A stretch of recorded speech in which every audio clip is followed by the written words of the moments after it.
ቅዱሳን እንዴት ናችሁ? እግዚአብሔር እንዲህ ባለው ነገር እንድንገናኝ እድል ስለሰጠን እግዚአብሔርን ከልብ አመሰግናለሁ። ያው ዘጸአት በጣም ጥልቅ የሆነ የእግዚአብሔርን እጅ የምናይበት የእግዚአብሔርን ማዳን የምናይበት በጣም ጥልቅና በጣም የእግዚአብሔር ክንድ የሚገለጥበት መጽሐፍ ነውና እንደው በጣም ሁሉ ነገር ነው ይቀራልኝ። በቃ ሳነበው በጣም ይገርመኝ ነበር። እንደው በኖርክ የሚያስብለው አንዳንዱ ነገር እንደው ኖር ይሄን ታምር ባይ የሚያስብል ብዙ ነገር አለውና በጣም ይገርመኝ።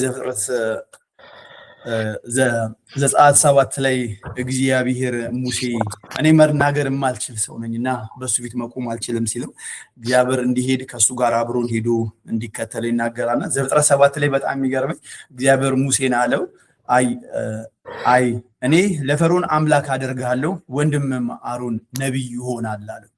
ማለት ሙሴ ያው የራሱ ታለንት ብዙ መናገር የሚችል ሰው አይደለውምና ፈርዖን ደግሞ እንደምታውቀው በቃ ንጉስ ነው፣ በጣም ብዙ ማስፈራት ያለበት ሰው ነውና እሱ ፊት ቆሞ መናገር በጣም ይከብዳል ሲለው እግዚአብሔር እኔ አምላክ አድርጌ በሱ ፊት አቀርባለሁ ወንድምህ ደግሞ አሮን ደግሞ እሱ ነብይ ይሆናል ብሎ እግዚአብሔር ሲናገሩ አለና በጣም ይገርመኛል።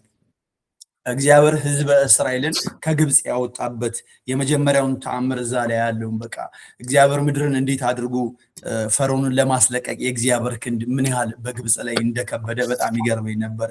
የግብጽ ጠንቋዮችም ያደረጉት ነገር እግር በእግር ተከታትለው ያደርጉ ነበር እስከ ተወሰነ ምዕራፍ ላይ። በጣም የሚገርመው አሮንን በትሯን ጣለ፣ እነሱም አዩና ይሄማ ቀላል ነው ብለው እነሱም ሲያደርጉት ግን ልዩነቱ የአሮን በትር የነሱን እባብ መዋጥ ስትጀምር የእግዚአብሔር ነገር እየጨመረ የመጣበትን ነገር ያለው ዘጸአት 8 ላይ በጣም የሚገርመኝ በቃ ወንዞቹን እግዚአብሔር በጓጉንቸር እንዴት አድርጎ እንደሞላ እግዚአብሔር ክብሩን ሊገልጥ ሲፈልግ ምን ያህል ማዳኑን እንደሚገልጥ ሕዝበ እስራኤልን ከግብጽ ማውጣት ነው የእግዚአብሔር ዓላማው። ግን ፈርዖን ያለው በእግዚአብሔር እጅ ነው። የነገስታት ልብ ያለው በእግዚአብሔር እጅ መሆኑን ተምሬያለሁ። ለምን አንተ ትናገረዋለህ አይለቅም ማለት ፈርዖን የማይለቁን የማይፈራ ሆኖ አይደለም፣ ነገር ግን ልቡ በእግዚአብሔር ስለተያዘ ነው። ለምንድን ነው እግዚአብሔር የያዘው ሲባል እግዚአብሔር የበረታች ክንዱን መግለጽ ስለፈለገና እሱም በጣም ያነበኩ በጣም ይገርመኝ ነበር። ዘጸአት 8 ላይ ምዕራፍ 3 ላይ ወንዞች በጓጉንቸር መሞላታቸው እግዚአብሔር ፍጥረት ሁሉ እንደሚታዘዝለት መጽሐፍ ቅዱስ ላይ አይተው ከሆነ የሰናክሬም ወታደር በትዕቢት ተወጥሮ ያለ እንደዛ ደብዳቤ ሲልክ እግዚአብሔር ያ የተመካበትን ወታደር ለመምታት በጣም የሚገርመው አንድ ስሙ ያልተጠቀሰ መልአክ ወደ አሶር ወረደ ይልና የሰናክሬም የታመነበት በጣም ብዙ ሺህ ወደ 100 ምናምን ሺህ ወታደር ይጨርሳል። እዚህ ላይ ግን በጣም የሚገርመው እግዚአብሔር የተጠቀመው መልአክ አይደለም የላከው፣ በቃ ተፈጥሮን ነው በቃ የቀየረው። ጓጉንቸር ይልካል፣ ውሽንፍር ይልካል፣ በቃ ብዙ ነገር እየላከ ሕዝበ እስራኤልን እግዚአብሔርን እንዲያውቁ እንደገናም ደግሞ አማልክቶች ግብጽያኖች ደግሞ የእግዚአብሔርን ክንድ እንዲያው እግዚአብሔር የተጠቀመበትን ነገር በጣም ይገርመኝ ነበር። የእግዚአብሔር ማዳን ብዙ ነው። ዘጸአት 9 ላይ በጣም የሚገርመኝ 6 ላይ እግዚአብሔር ያን ነገር በነገውም አደረገ፣ የግብጽም ከሁሉ ሞቱ፣ ከእስራኤል ልጆች ከብት ግን አንድስ እንኳን አልሞተም ይላል። በጣም የሚገርመው ዘጸአት ላይ 6 ላይ በጣም የሚገርመኝ ነገር ምንድነው? እግዚአብሔር ሕዝበ እስራኤልን ከበረታች ክንዱ ለማውጣት ሲል የቡክርን መግደል ጀመረ፣ ከእንስሳ ጀምሮ። ይሄ ሁሉ ነገር ሲደረግ በሕዝበ እስራኤል ላይ አሉንም ነበር። ግን እንደዛ ሆኖ ፈርዖን ምን አይነት ልብ ነበረው ሲባል በእግዚአብሔር ተይዞ ነው። እሱ ልቡ የማይፈራው ነው አይደለም። ነገሩ ግን ልቡ በእግዚአብሔር ስለተያዘ አሁንም ሕዝበ እስራኤልን መልቀቅን አልወደደም።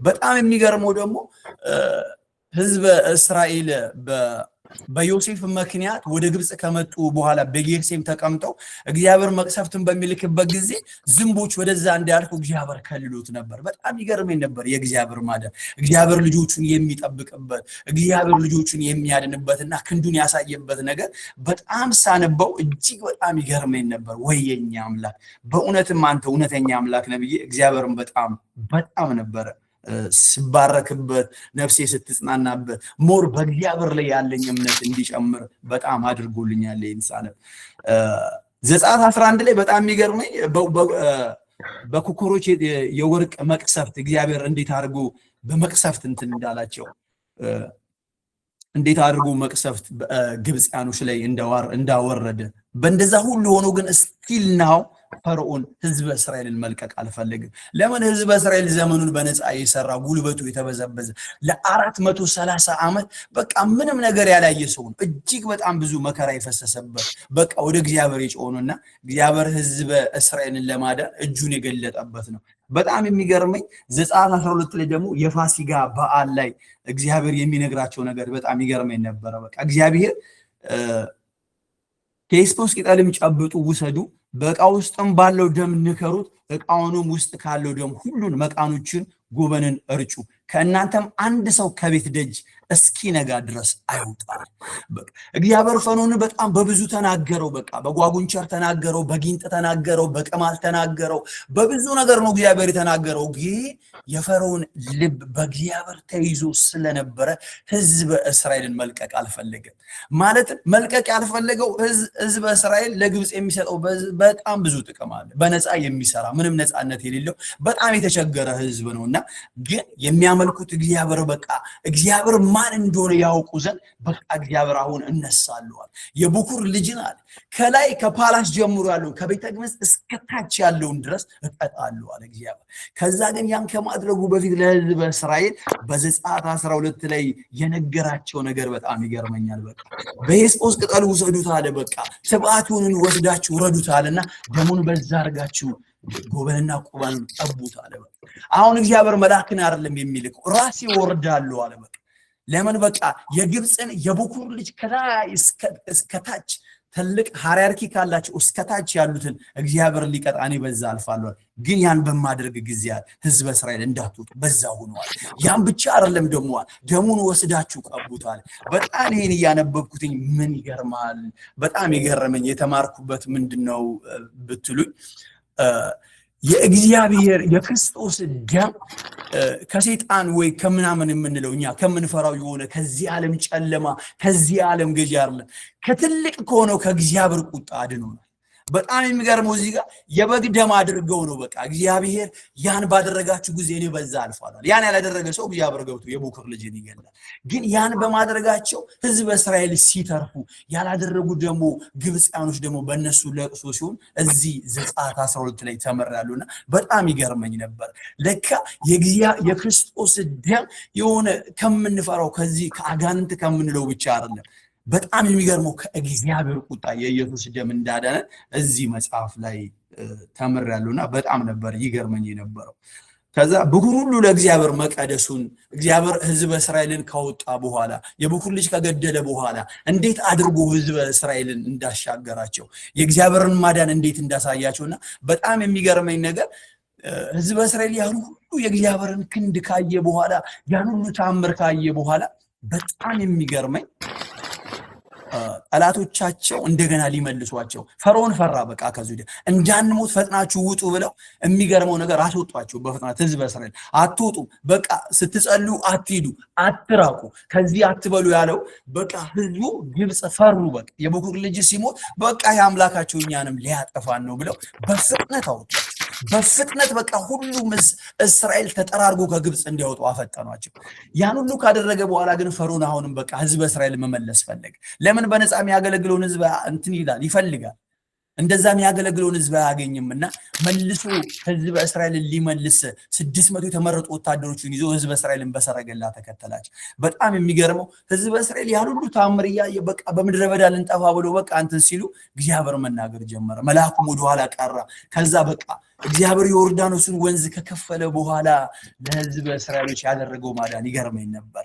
ልክ ባህሩ ተከፍሎ ህዝበ እስራኤል በተከፈለው መጓዝ ሲጀምሩ እንደ ልማዱ ፈርዖን ህዝበ እስራኤል ሊከተል በዛ በተከፈለው በዛ በሚገርም ሁኔታ ውስጥ ተከትሎ ገባ። ለህዝበ እስራኤል መውጣት ሲሆን በጣም የሚገርመው በእነሱና በጠላቶቻቸው መካከል ዳመና ወርዶ በነዛ በኩል ሲጨልም በነዚህኛው በኩል ብርሃን ነው ሲል በጣም ይገርመኝ ነበር። ከዛ ህዝበ እስራኤል ከወጣ በኋላ እንደገና ሙሴን ትእዛዝ ሰጠው። በቃ እንደዚህ ግብፃኖች ላይወጡ በቃ እግዚአብሔር በቃ ወሰነ። ያን ሁሉ ሰራዊት እግዚአብሔር በውሃ ሊበላቸው።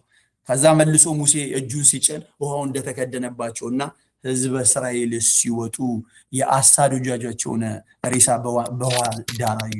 ለዚህ ነው ሙሴ ሲላቸው በቃ እነዚህን ግብፃኖች ለዘለዓለም አትተዋቸውም ማለት እና እግዚአብሔር በጣም የሚገርመው ህዝበ እስራኤልን ያወጣበትን ክንድ ሳይ በጣም ይገርመኝ ነበር።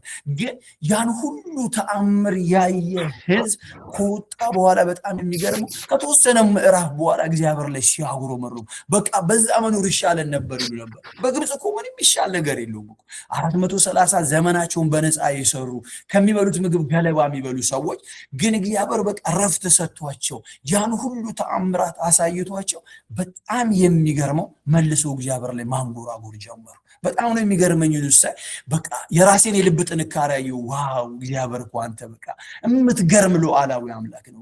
ፍቅር የሚገርም ነው። በቃ ያን ሁሉ ነገር አድርጎ ህዝበ እስራኤል ረሳ። ሰው ልጅ በቀላሉ ነው በቃ ችግሩን መከራውን የሚረሳው። መጽሐፍ ቅዱስ ላይ መከራን እንዳለፈው ተረሳዋል። ህዝበ እስራኤል ግን በጣም ነው በፍጥረት የደረሰው። ለምን ሲባል ከተጨቆኑበት ከደረሰባቸው መከራ 430 ዓመት አልቀሰዋል። ያ ሁሉ መከራ እንደዋ ፈሶባቸው እግዚአብሔር በበረታ ክንዱ አውጥቷቸው ማዳኑን ካሳያቸው በኋላ ህዝበ እስራኤል በእግዚአብሔር ላይ ያደረጉት መቀየር በጣም ይገርመኝ ነበር። ዋው ምን ያህል እኛ ሰዎች ጠንካራ ናቸው። የእግዚአብሔር የልብ ትልቅነት የእግዚአብሔር ሰው መውደዱ በጣም እየገረመኝ፣ እኛ ደግሞ ሰዎች በጣም አስቸጋሪ መሆናችንን በዚህ መጽሐፍ ላይ ተማርኩና በጣም በብዙ ተባረኩበት። የቀረልኝ ይሄ ነው እና አመሰግናለሁ እድሉን ስለሰጣችሁ።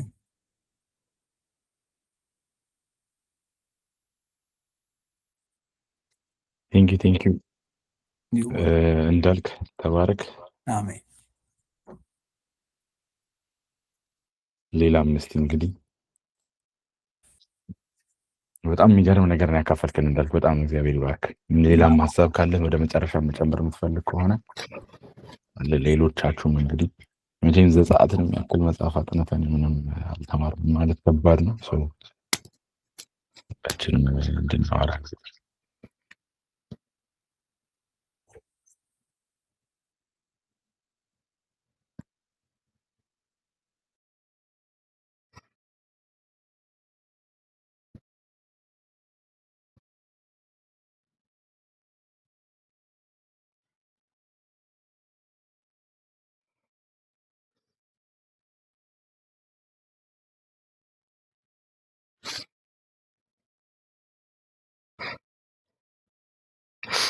ብሩኬ ዴቭን ጋብዘው። ዴቭ መጥቷል።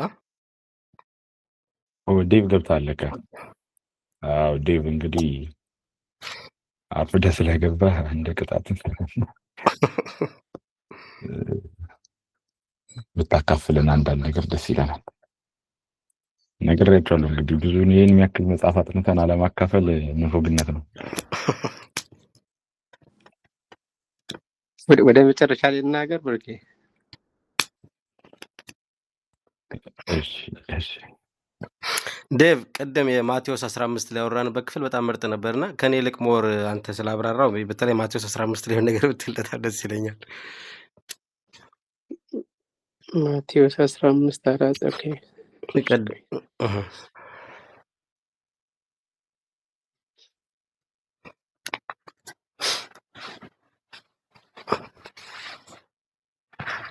እሺ እግዚአብሔር ስም የተመሰገነ ይሁን። አሜን። ኦኬ የምሰማ ከሆነ ማለት ነው። ቅድም እንዳልክ ብዙ ነገር ተናግሯል። እኔም በጣም ውስጤ መናገር የፈለኩበት አንዱ ክፍል ያነበረ እስራኤልን በተመለከተ ማለት ነው። እግዚአብሔር ለእስራኤላውያኖች ብዙ ነገር አድርጎላቸው ነበረ። በህይወታቸው ኤክስፔክት ያላረጉትን ነገር ያልጠበቁትን ነገር እግዚአብሔር በህይወታቸው ቢያደርግም ግን መጨረሻ ላይ ከነሱ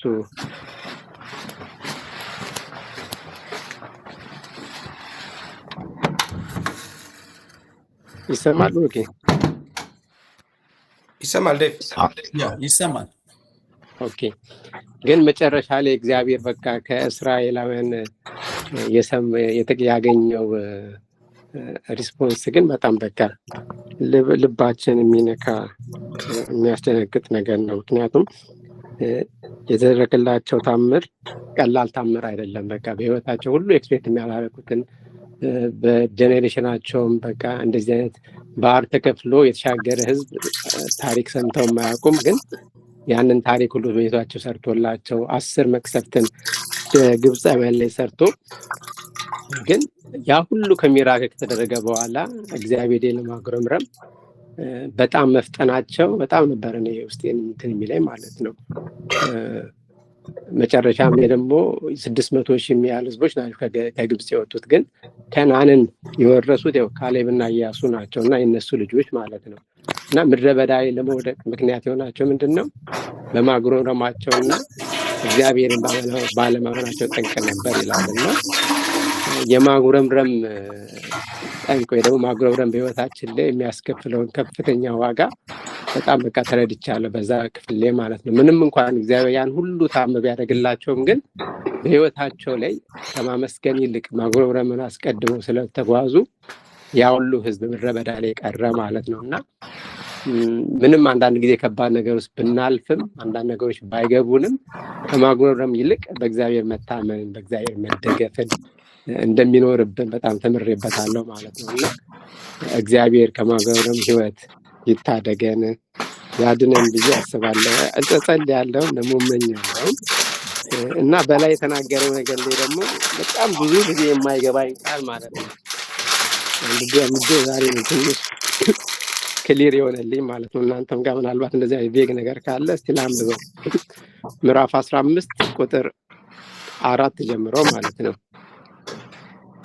እግዚአብሔር አባትና እናትን አክብር፣ ደግሞ አባቱን ወይም እናቱን የሰደበ ፈጽሞ ይሙት ብሏልና፣ እናንተ ግን አባቱን ወይም እናቱን ከእኔ የምትጠቀምበት መባ ነው የሚል ሁሉ አባቱን ወይም እናቱን አያከብርም ትላላችሁ። ስለ ወጋችሁም የእግዚአብሔርን ቃል ሻራችሁ ይላል እና እናንተ ግን አባቱን ወይም እናቱን ከእኔ የሚጠቀምበት መባ ነው የሚል ሁሉ አባቱን ወይም እናቱን አያከብርም ትላላችሁ። ስለ ወጋችሁም የእግዚአብሔርን ቃል ሻራችሁ ይላልና ይሄ ቃል ምን እንደሆነ እኔ ብዙ ጊዜ አይገባኝም ነበር ሐሳቡ ማለት ነው። እግዚአብሔር ዘጸአት ላይ በትክክል የነገራቸው ትእዛዝ ነበረ እናታቸውና አባታቸውን እንዲያከብሩ ማለት ነው። እና እናቱን የሚያከብር አባቱን የሚያከብር በህይወቱ ላይ በለሲንግ እንዳለ ሁሉ እናትና አባቱን የማያከብር ደግሞ ያው ፈጽሞ እንዲገደል የሚል ትእዛዝ ነው እግዚአብሔር በሙሴ በኩል ያስተላለፈላቸው ማለት ነው። እና ኢየሱስ ክርስቶስ ይመጣና በዛ በወቅቱ የነበሩትን ፈሪሳውያኖች ህዝብ የሚወቅሳቸው አንዱ ነገር ይሄ ነው። እናቱን ወይም አባቱን ከእኔ የምትጠቀምበት መባ ነው የሚለው ነገር ላይ ምንድን ነው ሀሳቡ የሚለው ነገር አልገባኝም ነበር እና የገባኝ ልናገርና እናንተ ደግሞ የቀረውን ትናገራላችሁ ማለት ነው።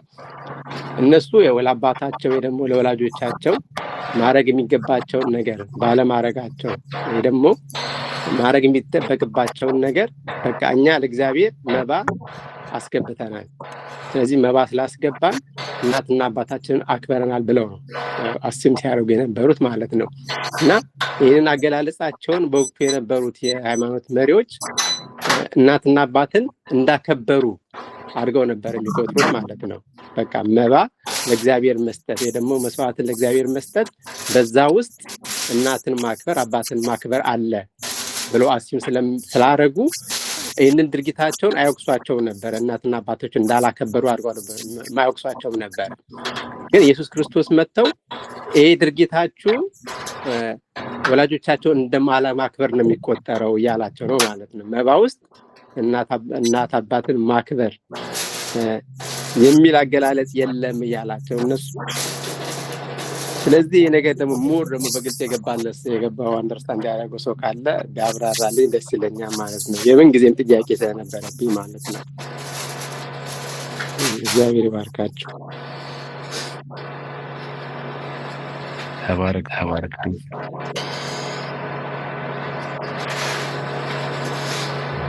በጣም አይ ቲንክ በዚህ ጉዳይ ላይ ጸግሽ የሚለው ይመስለኛል ትንሽ ማብራራት መስሎ ይመስለኛል። ጸግሽ ከቻልክ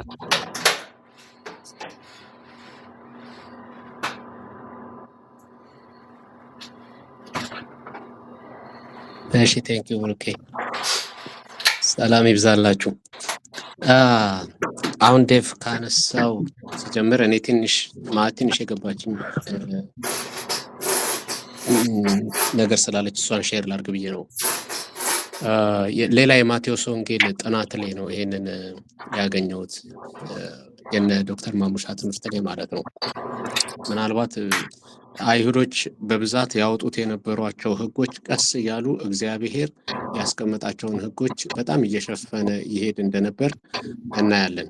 ማለት እነሱ ያወጧቸው ስርዓትና ህጎች ቀስ እያሉ ኢየሱስ ክርስቶስን በጣም ሲገስጽ እናስታውሳለን። ይሄን ነገር ለምሳሌ ከምኑ ከጥቁር አዝሙዱ አስራት ታወጣላችሁ፣ ነገር ግን ሌላውን ነገር ትታችኋል እያለ ስርዓት ላይ ብቻ እንደቀሩ ሲነቅፋቸው ነበር እና ያንን ማድረግን ሳትተው ይሄን ብትጨምሩ ጥሩ ነበር ይላቸው ነበረ።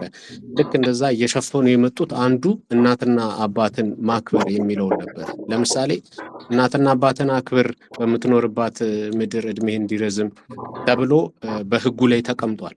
ከዛም ባለፈ ደግሞ እናትና አባቱን ማያከብር ይገደል ተብሎ ተቀምጧል። ቀስ እያሉ በመጡት ልማዶች ውስጥ ምን ሆነ?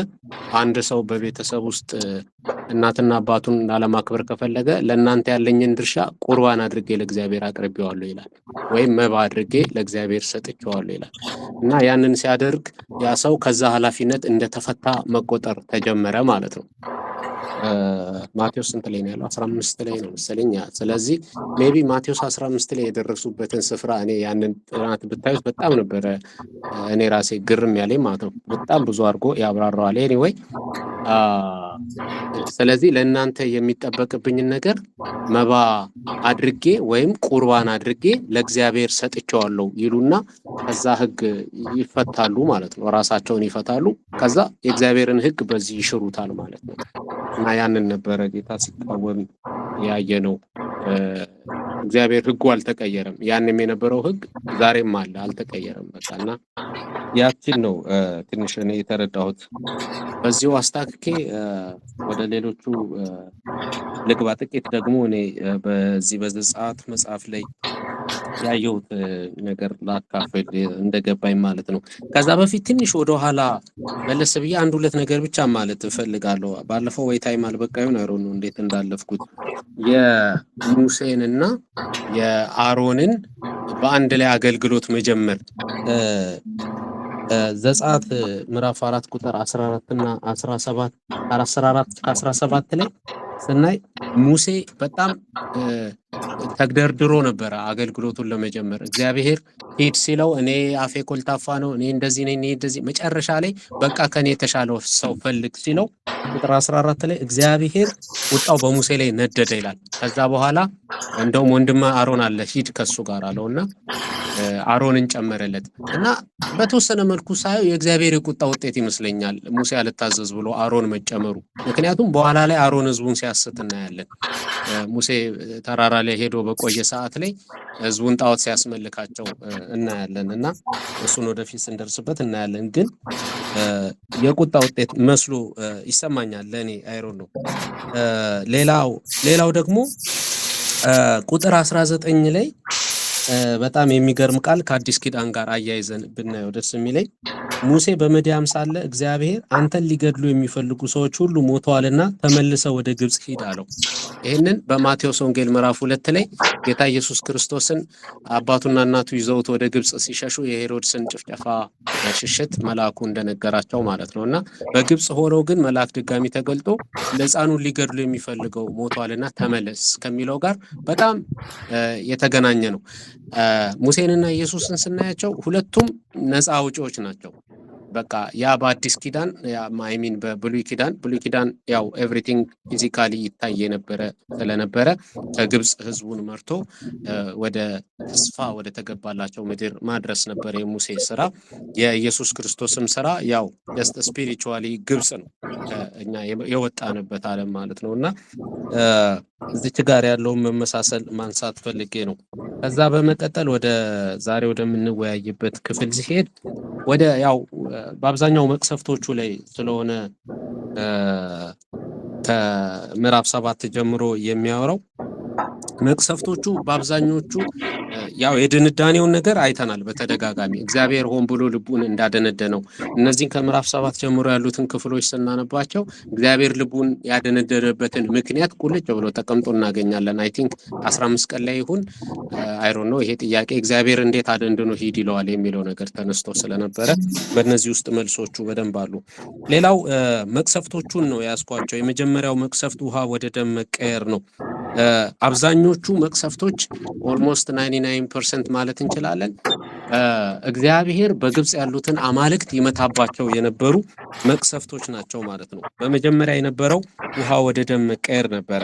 ይሄም በአባይ ወንዝ የሚመለክ አምልኳቸውን አማልክቶቻቸውን እግዚአብሔር ይመታ የነበረበት ስርዓት ነው። ሌላው በእንጨትና በድንጋይ የውሃ ማጠራቀሚያዎች ውስጥ ያሉት ውሃዎች ሳይቀሩ ወደ ደም እንዲቀየሩ ሲያዝ በእንጨትና በድንጋይ ምስሎች ራሱ የሚመለኩባቸው አማልክቶች እንደነበሩ እናያለን። ሁለተኛው መቅሰፍት የጓጉንቸር ነው። ጓጉንቸር እንደ እንቁራሪት መሳይ ነገር ነው።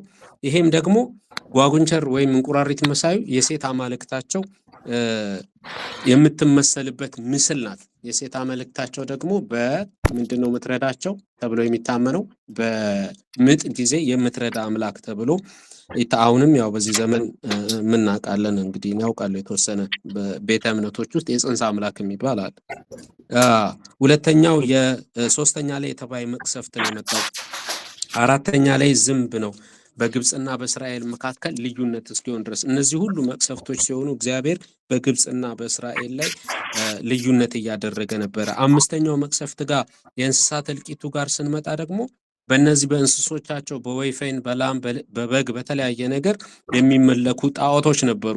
እነዛም ጣዖቶች እንዳላዳኗቸው እንደማያድኗቸውም እግዚአብሔር እያስረገጠ ያሳየ ነበረ። ስድስተኛው በእባጭ የሆነ መቅሰፍት ነው። ሰባተኛው የበረዶ መቅሰፍት ነው እና እግዚአብሔር እንደገና እዚሁ ምዕራፍ ሰባተኛው መቅሰፍት ጋር ምን ይናገራል? እግዚአብሔር በምድር ሁሉ ለመታወቅ ድጋሚ የፈርዖንን ልብ አደነደነው ይላል። ሌላው በረዶ ሁሉን ነገር ሲያጠፋ የተወሰነ አስቀርቶ ነበረ ለቀጣይ መቅሰፍት ማለት ነው። ተልባና ገብስ የሚባለውን የእህል አይነት ማለት ነው። ሌላው ስምንተኛው ላይ ስንመጣ የአንበጣ መቅሰፍት እናያለን። ምዕራፍ 10 ላይ ከቁጥር 1 እስከ 12 ላይ ምን ይላል? ፈርዖንና ሹማምንቱን ልባቸውን ያደነደንኩት ለልጅ ልጆቻችሁ እንዴት እንደወጣችሁ እንድትናገሩ ነው ይላል። እንዴት እንደወጡ መናገር ጥቅሙ ምንድነው ካላችሁ እግዚአብሔር ትላንትና እንዴት እንዳዳነ እንዴት እንዳሻገረ እንድንረሳ አይፈልግም። በቃ ሰው ምንጊዜም እግዚአብሔር ትላንት እንዴት እንዳዳነ ካሰበ በቃ ዛሬን ተጠንቅቆ ይኖራል።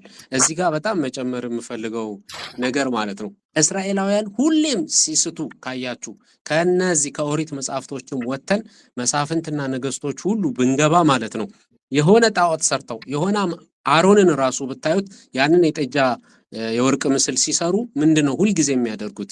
ከግብጽ ያወጧችሁ አማልክት እኚህ ናቸው ነው የሚሉት።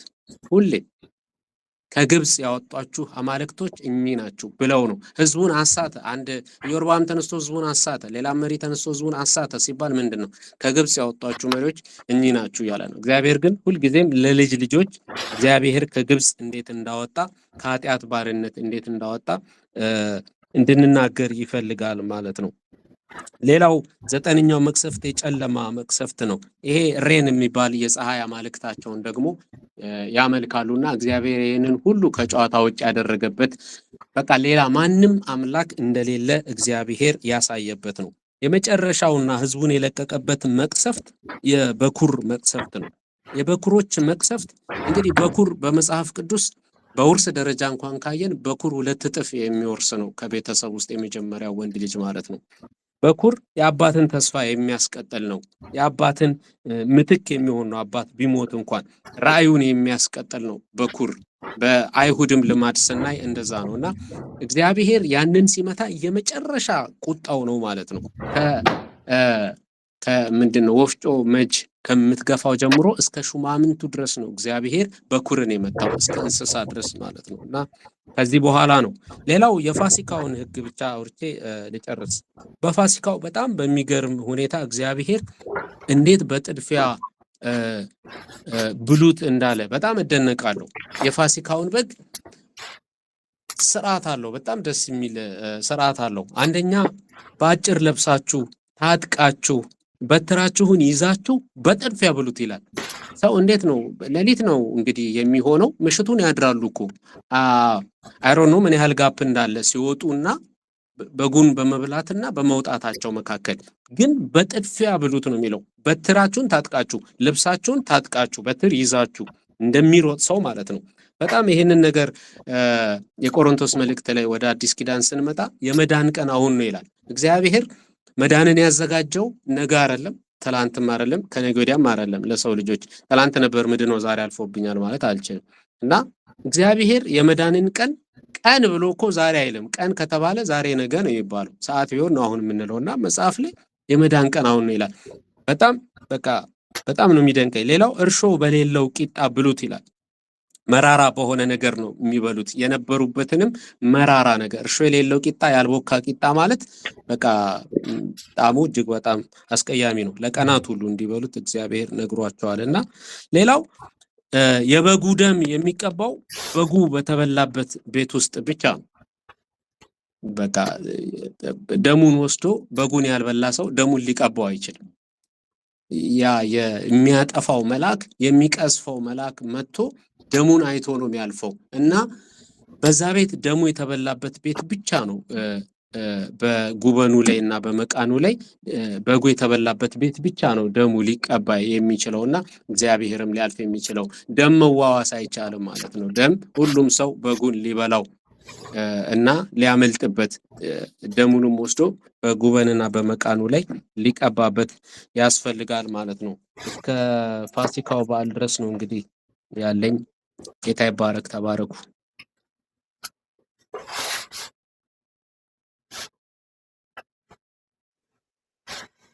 ቴንኪዩ ጸግሽ፣ እናመሰግናለን። በጣም ተባረክ። ሌሎቻችሁም እንግዲህ በጣም ጥሩ ማብራሪያ ነው ጸግሽም እንግዲህ የሰጠን። ልክ እንደዚሁ ትንሽም ብትሆን እግዚአብሔር ያስተማራችሁ ረጅምም ከሆነ መቀጠል ትችላላችሁ እና እሺ ሴና ሌሎቻችሁ መቀጠል ትችላላችሁ።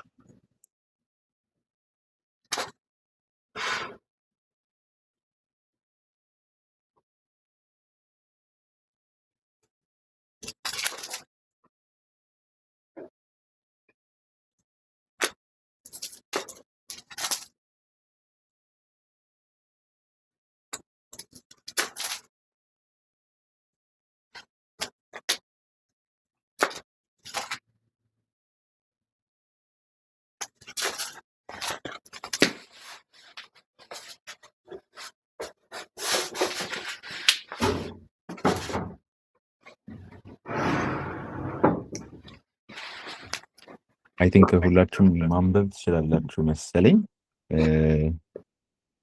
ሴና ቴክስት ያደረገችው ነበርና ሪፍሌክሽኗን አንዴ ባነብላችሁ ደስ ይለኛል። እንግዲህ ይቅርታ ጠይቃላችሁ ግን ገብታችሁ ማየት ትችላላችሁ ሻት ላይ። ግን በጣም ጥሩ ሀሳብ ነው። ሴናም እንግዲህ በቴክስት የጻፈችው ሀሳብ ስለ ሰንበት ነበር እንግዲህ ቴክስት ያደረገችው።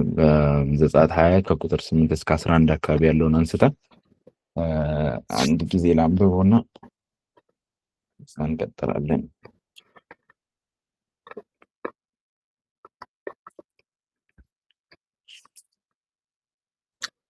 20 ከቁጥር 8 እስከ 11 ያለው ላይ ነው ሪፍሌክት ለማድረግ ከፍ ብዬ ከቁጥር 7 ጀምሮ ለማንበብ። የእግዚአብሔርን የአምላክን ስም በከንቱ አትጥራ፣ እግዚአብሔር ስሙን በከንቱ የሚጠራውን ከበደል አያነጻውምና ይልና የሰንበትን ቀን ትቀድሰው ዘንድ አስብ። 6 ቀን ስራ ተግባርህንም አድርግ፣ 7ኛው ቀን ግን ለእግዚአብሔር ለአምላክ ሰንበት ነው። አንተ ወንድ ልጅህም ሴት ልጅህም ሎሌህም ገረድህም ከብትህም በደጆችም ውስጥ ያለ እንግዳ በእርሱ ምንም ስራ አትስሩ። እግዚአብሔር በ6ኛ ቀን በሰማይና ምድርን ባህርንም ያለባቸውን ሁሉ ፈጥሮ በ7ኛው ቀን አርፏልና ስለዚህ እግዚአብሔር የሰንበትን ቀን ባርኮታል ቀድሷታል እያለ ያወራል። አይ ቲንክ ሪፍሌክሽኗን ከተረዳሁት በጣም ጥሩ ፖይንት ነው ያነሳችሁ ፖይንት የነበረው ምን ያህል እነዚህን ቤዚክ የሚመስሉ እንደ እሑድ ያሉ ወይ ደግሞ ለእግዚአብሔር እንቀድሳቸዋለን ብለን የምናስባቸውን ሰዓቶችና ቀናቶች እንዴት እንደ ቀልድ በተለይ በጣም ከምንሮጥባቸው የተለያዩ ጉዳዮች ጋር ተያይዞ እንዴት ቀለል አድርገን እንደምናያቸው እና እግዚአብሔር ሲሪየስሊ እንድንወስድ እንደሚፈልግ በተለይ ደግሞ ጊዜን በቃ ለእግዚአብሔር ከመቀደስ አንጻር ተምሬያለሁ ነው የምትለው ሴና። እኔን ከተረዳሁት እንግዲህ ገብታችሁ ደግሞ ጽሑፉን ቻት ውስጥ ማንበብ ትችላላችሁ። ሌሎቻችሁ እንግዲህ ቀጥሉ። በላይ የዲዲያ ሁሌ አታወራም፣ እባክህ ብትችል ብታወራ ደስ ይለኛል።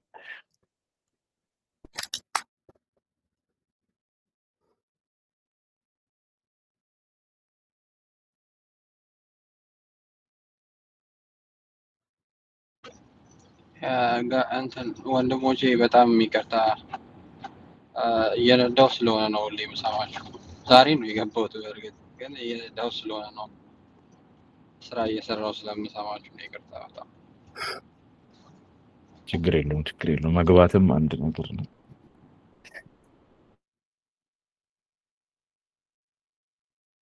በላይ ኤልያስ፣ በሌ፣ ሂርሞን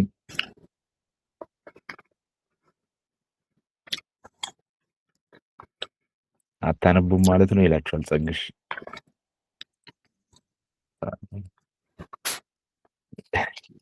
ታነባላቸው ኦኬ ነው። ግን ተቻላችሁ ሁላችንም በእውነት የሁሉ ነገር አጥንተን መቼ ነው እንግዲህ የምንረዳው ነገር ጠፍቶ አይመስለኝም እና በተለያዩ ምክንያቶች እንደማናወራ ቃለን። እሺ እናንተ እንትን እስክትሉ ድረስ ሜቢ በላይ ምናምን እስክትቀጥሉ ድረስ ከማቴዎስ ወንጌል ላይ አንድ ሀሳብ እኔ በጣም ሰሞኑን በቃ እንትን ያለኝ ሀሳብ ነበርና በጣም እንግዲህ ልቤን የነካ ሀሳብ በጣም ረዘም ያለ ሌሎቹን ቦታዎች ላይ እንትን ከምል አንድ ቦታ ላይ ተኮር አድርጌ ትንሽ ለማውራት ማቴዎስ ወንጌል ምዕራፍ 18 ከቁጥር 12 ላይ በጣም ደጋግመን የሰማነው እኔ ፐርሰናሊ ብዙ ጊዜ የሰማሁት ነገር ነው፣ ግን በጣም በተለየ ሁኔታ ሰሞኑን ሲያስተምረኝ ነበርና ቁጥር 12 ላይ ይሄ ቀለል ባለ አማርኛ በሚባለው በአዲስ ትርጉም ነው ማነበውና ደግሞም ኢየሱስ እንዲህ አለ፣ እስቲ ምን ይመስላችኋል? አንድ ሰው 100 በጎች ቢኖሩትና ከእነርሱ አንዱ ቢጠፋበት 99ን በተራራ ላይ ትቶ የጠፋውን አንዱን ለመፈለግ አይሄድምን? እውነት እላችኋለሁ ባገኘው ጊዜ ካልጠፉት ከ99 ይልቅ ጠፍቶ በተገኘው በግ ደስ ይለዋል።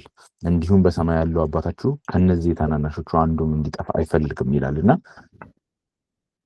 በተለይ ሁኔታ እንዳስተውል ያደረገኝ ነገር ምንድነው ማለት ምሳሌውን በደንብ በቃ ፐርሰናላይዝ አድርጌ እንዳስበው ሆኜ ነበር እና ፐርሰናላይዝ አድርጌ ሳስበው ማለት ብዙ ጊዜ አስተውላችሁ ከሆነ በራሳችንም ህይወት ውስጥ ካሉን ነገሮች ይልቅ ማለት በዙሪያችን በጣም ተለቅ ያሉ በጣም ቫልዩ ያላቸው ነገሮች ዙሪያችን ላይ ቢኖሩም በህይወታችን ውስጥ ቢኖሩም ግን ትናንሽ ነገሮች ሲጎሉ እና እነሱ ነገሮች ደግሞ ጠፍተው ወይ የሆነ ነገር ሆነ ኢቭን ኤቭሪዴይ ላይፋችን ላይ እንኳን የሆነ ዕቃ ሲጠፋና መልሰን ስናገኘው ያለውን ቫልዩ አይ ቲንክ በጣም ሁላችንም ኤክስፒሪየንስ አድርገን እናውቃለን። የሆነ ዕቃ እንኳን ጠፍቶብን ስናገኝ ያለውን ኤክስፒሪየንስ እና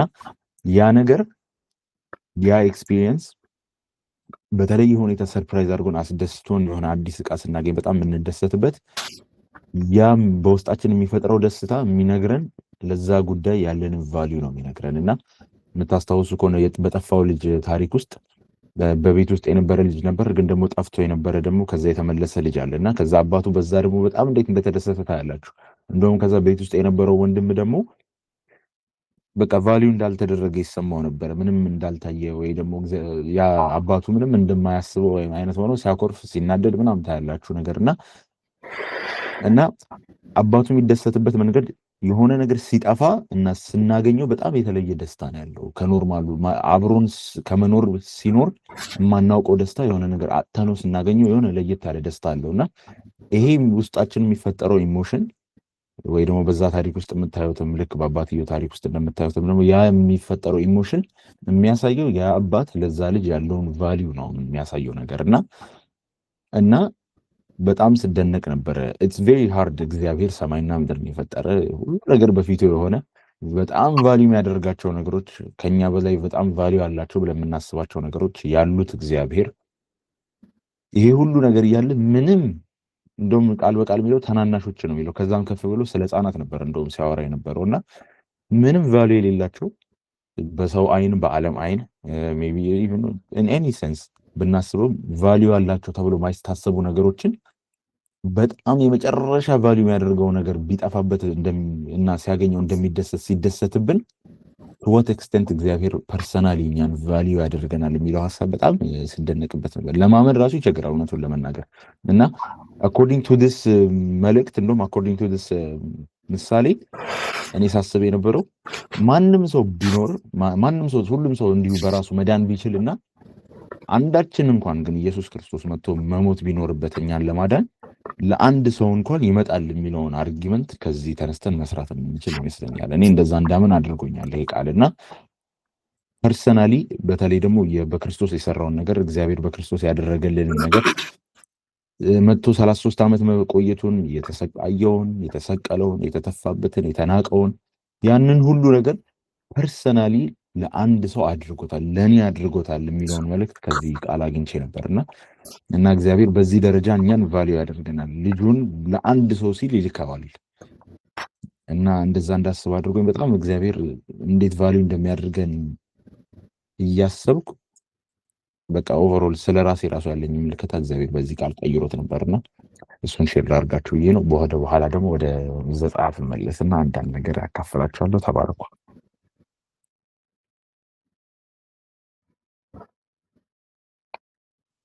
ቀጥል በላይ። ተባረክ ብሩኬ። ቅድም በተነሳው የማቴዎስ ወንጌል ምዕራፍ 15 ላይ ሌላ አንድ ሀሳብ ተነስቷል ማለት እዛው ሀሳብ ላይ ነው። የሰው ስርዓት የሆነ ትምህርት ላይ የተነሳውን ሀሳብ ማለት ነው እና ጌታ ኢየሱስ የተናገራቸው ክፉን ባነበው ደስ ይለኛል። እንደዚህ ይላል 15:10 ጀምሮ ባነበው እንደዚህ ይላል። ህዝቡንም ጠርቶ ኢየሱስ ማለት ነው ስሙ አስተውሉም፣ ሰውን የሚያረክሰው ወደ አፍ የሚገባ አይደለም፣ ከአፍ የሚወጣው ግን ሰውን የሚያረክሰው ይህ ነው አላቸው። በዚያን ጊዜ ደቀ መዛሙርቱ ቀርበው ፈሪሳውያን ይህን ቃል ሰምተው እንደተሰናከሉ አወክን አሉት። እርሱ ግን መልሶ የሰማዩ አባት ያልተከለው ተክል ሁሉ ይነቀላል። ተዋቸው፣ ዕውሮችን የሚመሩ ዕውሮች ናቸው። ዕውርም ቢመራው ሁለቱም ወደ ጉድጓድ ይወድቃሉ አለ። ጴጥሮስም መልሶ ምሳሌውን ተርጉምልን አለው። ኢየሱስም እንዲህ አለ፣ እናንተ ደግሞ እስካሁን የማታስተውሉ ናችሁን? ወደ አፍ የሚገባ ሁሉ ወደ ሆድ አልፎ ወደ እዳሪ እንዲጣል አትመለከቱምን? ከአፍ የሚወጣ ግን ከልብ ይወጣል፣ ሰውንም የሚያረክሰው ያ ነው። ከልብ ክፉ ሐሳብ፣ መግደል፣ ምንዝርነት፣ መስረቅ፣ ዝሙት፣ በውሸት መመስከር፣ ስድብ ይወጣልና ሰውን የሚያረክሰው ይህ ነው እንጂ ባልታጠበ እጅ መብላትስ ሰውን አያረክሰውም። እኔ ልናገርበት የፈለኩት እንግዲህ ጴጥሮስ ነው ተርጉምልን ያለው። እንደምታውቁት ነው ጴጥሮስ ያው ችኩል የሚለው ግን ለእኛ በጣም ብዙ የሚጠቅሙ ነገሮችን እሱ በጠየቃቸው ነገሮች ምክንያት አግኝተናል። እዚህ ጋር ማሪፍ ሀሳብ ነው የጠየቀውና ምሳሌውን ሲተረጉምለት ይሄ ወደ ሆድ ገብቶ ወደ እዳሪ ከዛ ያለበትን ክፍል ሲመልስለት እንደዚህ ያለው ወደ አፍ የሚገባ ሁሉ ወደ ሆድ አልፎ ወደ እዳሪ እንዲጣል አትመለከቱምን? ከአፍ የሚወጣ ግን ከልብ ይወጣል። መጽሐፍ አቲንክ ሌላ ክፍል ላይ ከልብ መዝገብ ነው አይደል ወደ አፍ ይወጣል የሚለው። ስለዚህ በልብ የሞላንን ነው ወደ አፋችን የሚወጣ። አፍ ፋይናሊ ውጤቱን የሚነግረን ነው እንጂ ቀድሞ ልባችን ውስጥ የሞላ ነገር ነው የሚወጣው። እና መጽሐፍ ሲናገር የሰው ልብ ክፉ ነው ይላል። ሌላ ደግሞ ዳዊትን ጌታ ወንድምየው ታስታውሳላችሁ፣ ኤልያብ ጦር ሜዳ ላይ በሄደ ሰዓት ዳዊትን የተናገረው አንተ ክፉ እንደሆነ ልብህን አውቃለሁ ለምን መጣህ ባለው ሰዓት እግዚአብሔር እንደዛ አላለው። እግዚአብሔር ልብን ያያል፣ ሰው ግን ፊትን ያያል እና እዚች ጋም እንደዛ አይነት ነገር ነው የሆነው። እግዚአብሔር ልብን ነው የሚመለከተው። የሆነ ነገር ከመውጣቱ በፊት ልብ ላይ ይሞላል። አፍ የመጨረሻው ፋይናል በቃ ውጤቱን ነው የሚነግረን። ምንድነው አንተ ውስጥ ያለውን ነው እንጂ የሚነግረን መጀመሪያ ሐሳቡ የሚጠነሰሰው ልብ ላይ ነው። በቃ የሆነ የተጠራቀመ የተከማቸ ነገር አለ። ስለዚህ ልብ መጀመሪያውን ነገር ያላከማቸው በአፍ አይወጣም እና ያ ነው የሚያረክሰው። ለምሳሌ ዘርዝሯቸዋል እዚች ጋር ምን መግደልን። ሰው ስለ መግደል የመጨረሻ አክሽን በእጁ እርምጃ ለመውሰድ ከመሄዱ በፊት ስለ መግደል የገባበት ሐሳብ አለ። ምናልባት ጠላት የሞላው አለ፣ ክፋትን፣ ሰውን ስለመግደል፣ ደም ስለማፍሰስ፣ ስለ ጥላቻ፣ ስለለምን ይሞላል። ቀድሞ ያ ነገር ካልሞላ ሰው ሰይፍ አያነሳም። መጀመሪያ ሰው ውስጥ የሚጠራቀም ነገር አለ፣ የሞላ ነገር አለ። ምክንያቱም በልብ ከልብ መዝገብ ነው በአፍ ይወጣል የሚለው፣ በልብ ከሞላው ተርፎ ነው በአፍ ይወጣል የሚለው መጽሐፍ ማለት ነው። ስለዚህ ምንዝርነትንም ብናይ ዝም ብሎ ድንገት መጥቶ ሰው ለማማንዘር አይሄድም። ልብ ውስጥ የተከማቸ ነገር አለ። ቀድሞ በአእምሮ እያሰበ አብሰልስሎት ልብ ውስጥ የተቀመጠ ነገር አለ። ስለዚህ ቀድሞ የተከማቸ ነገር ባይኖር በአፍ አይወጣም። ስለዚህ ልብን የሞላ ነገር ነው በአፍ ላይ የሚወጣው። እሱ ነው የሚያረክሰው ያላቸው እሱ ነው። ለዚህ ነው ጌታ ልብን የሚመለከተው። እግዚአብሔር ልቤን ያውቃል ስንል፣ አዎ ያውቃል እግዚአብሔር። ግን እግዚአብሔር ከሰው በጎ ነገር ተገኝቶ አይደለም እግዚአብሔር የሚያውቀው፣ ልባችን ላይ የሞላ የሆነ ነገር አለ። ስለዚህ እሱ ነው ፋይናሊ በአፍ የሚወጣው፣ ወይም ደግሞ በእጃችን አክሽን እርምጃ የምንወስዳቸው ነገሮች የሚወጡት መጀመሪያ ከመከማቸታቸው የተነሳ ነው ወደዛ የሚወጡትና ሁልጊዜ ማስተዋል ካለብን የመጨረሻ ውጤቱን ሳይሆን ማየት ያለብን ቀድሞ የሚከማች ነገር አለ፣ ቀድሞ የሚጠራቀም ነገር አለ። የሆነ ነገር እርምጃ ሆኖ ኃጢአት ሆኖ ከመውጣቱ በፊት ለሰው ከመገለጡ በፊት እግዚአብሔር ያውቀው አለብን። ግን ሰው የሆነ እርምጃን ከማየቱ በፊት ከላይ እኮ እንደዚህ ሆነ እንዲያደረገ የሚባለው ነገር መጀመሪያ ልብ ላይ ሞልቷል፣ ግን በአንድ ያልመጣም፣ በሂደት እየተከማቸ የመጣ ነገር አለ። ስለዚህ የዛ ጥርቅም ነው አክሽን ሆኖ የሚወጣው፣ በአፍም ይሁን በእጅም በምን የሚደረግ ነገር ማለት ነው። እና እሱ ነው የሚያረክሰው አላቸው። ስለዚህ በልብ የሚሞላ ነገር እሱ ነው እግዚአብሔር የረከሰ የሚለው እንጂ ይሄ የምናስገባው ያ ምግብ አይደለም። ስለዚህ ከአፋችን የሚወጣው እሱ ነው፣ ወይም በህይወታችን የሚገለጠው ያ ህይወታችን ወይም ኑሯችን የሆነው ነገር እሱ ነው ሰውን የሚያረክሰው እያለ የተናገረበት ክፍል ትንሽ ልቤ ላይ ቀርቷል። አሪፍ ክፍል ነው። ቴንኪው።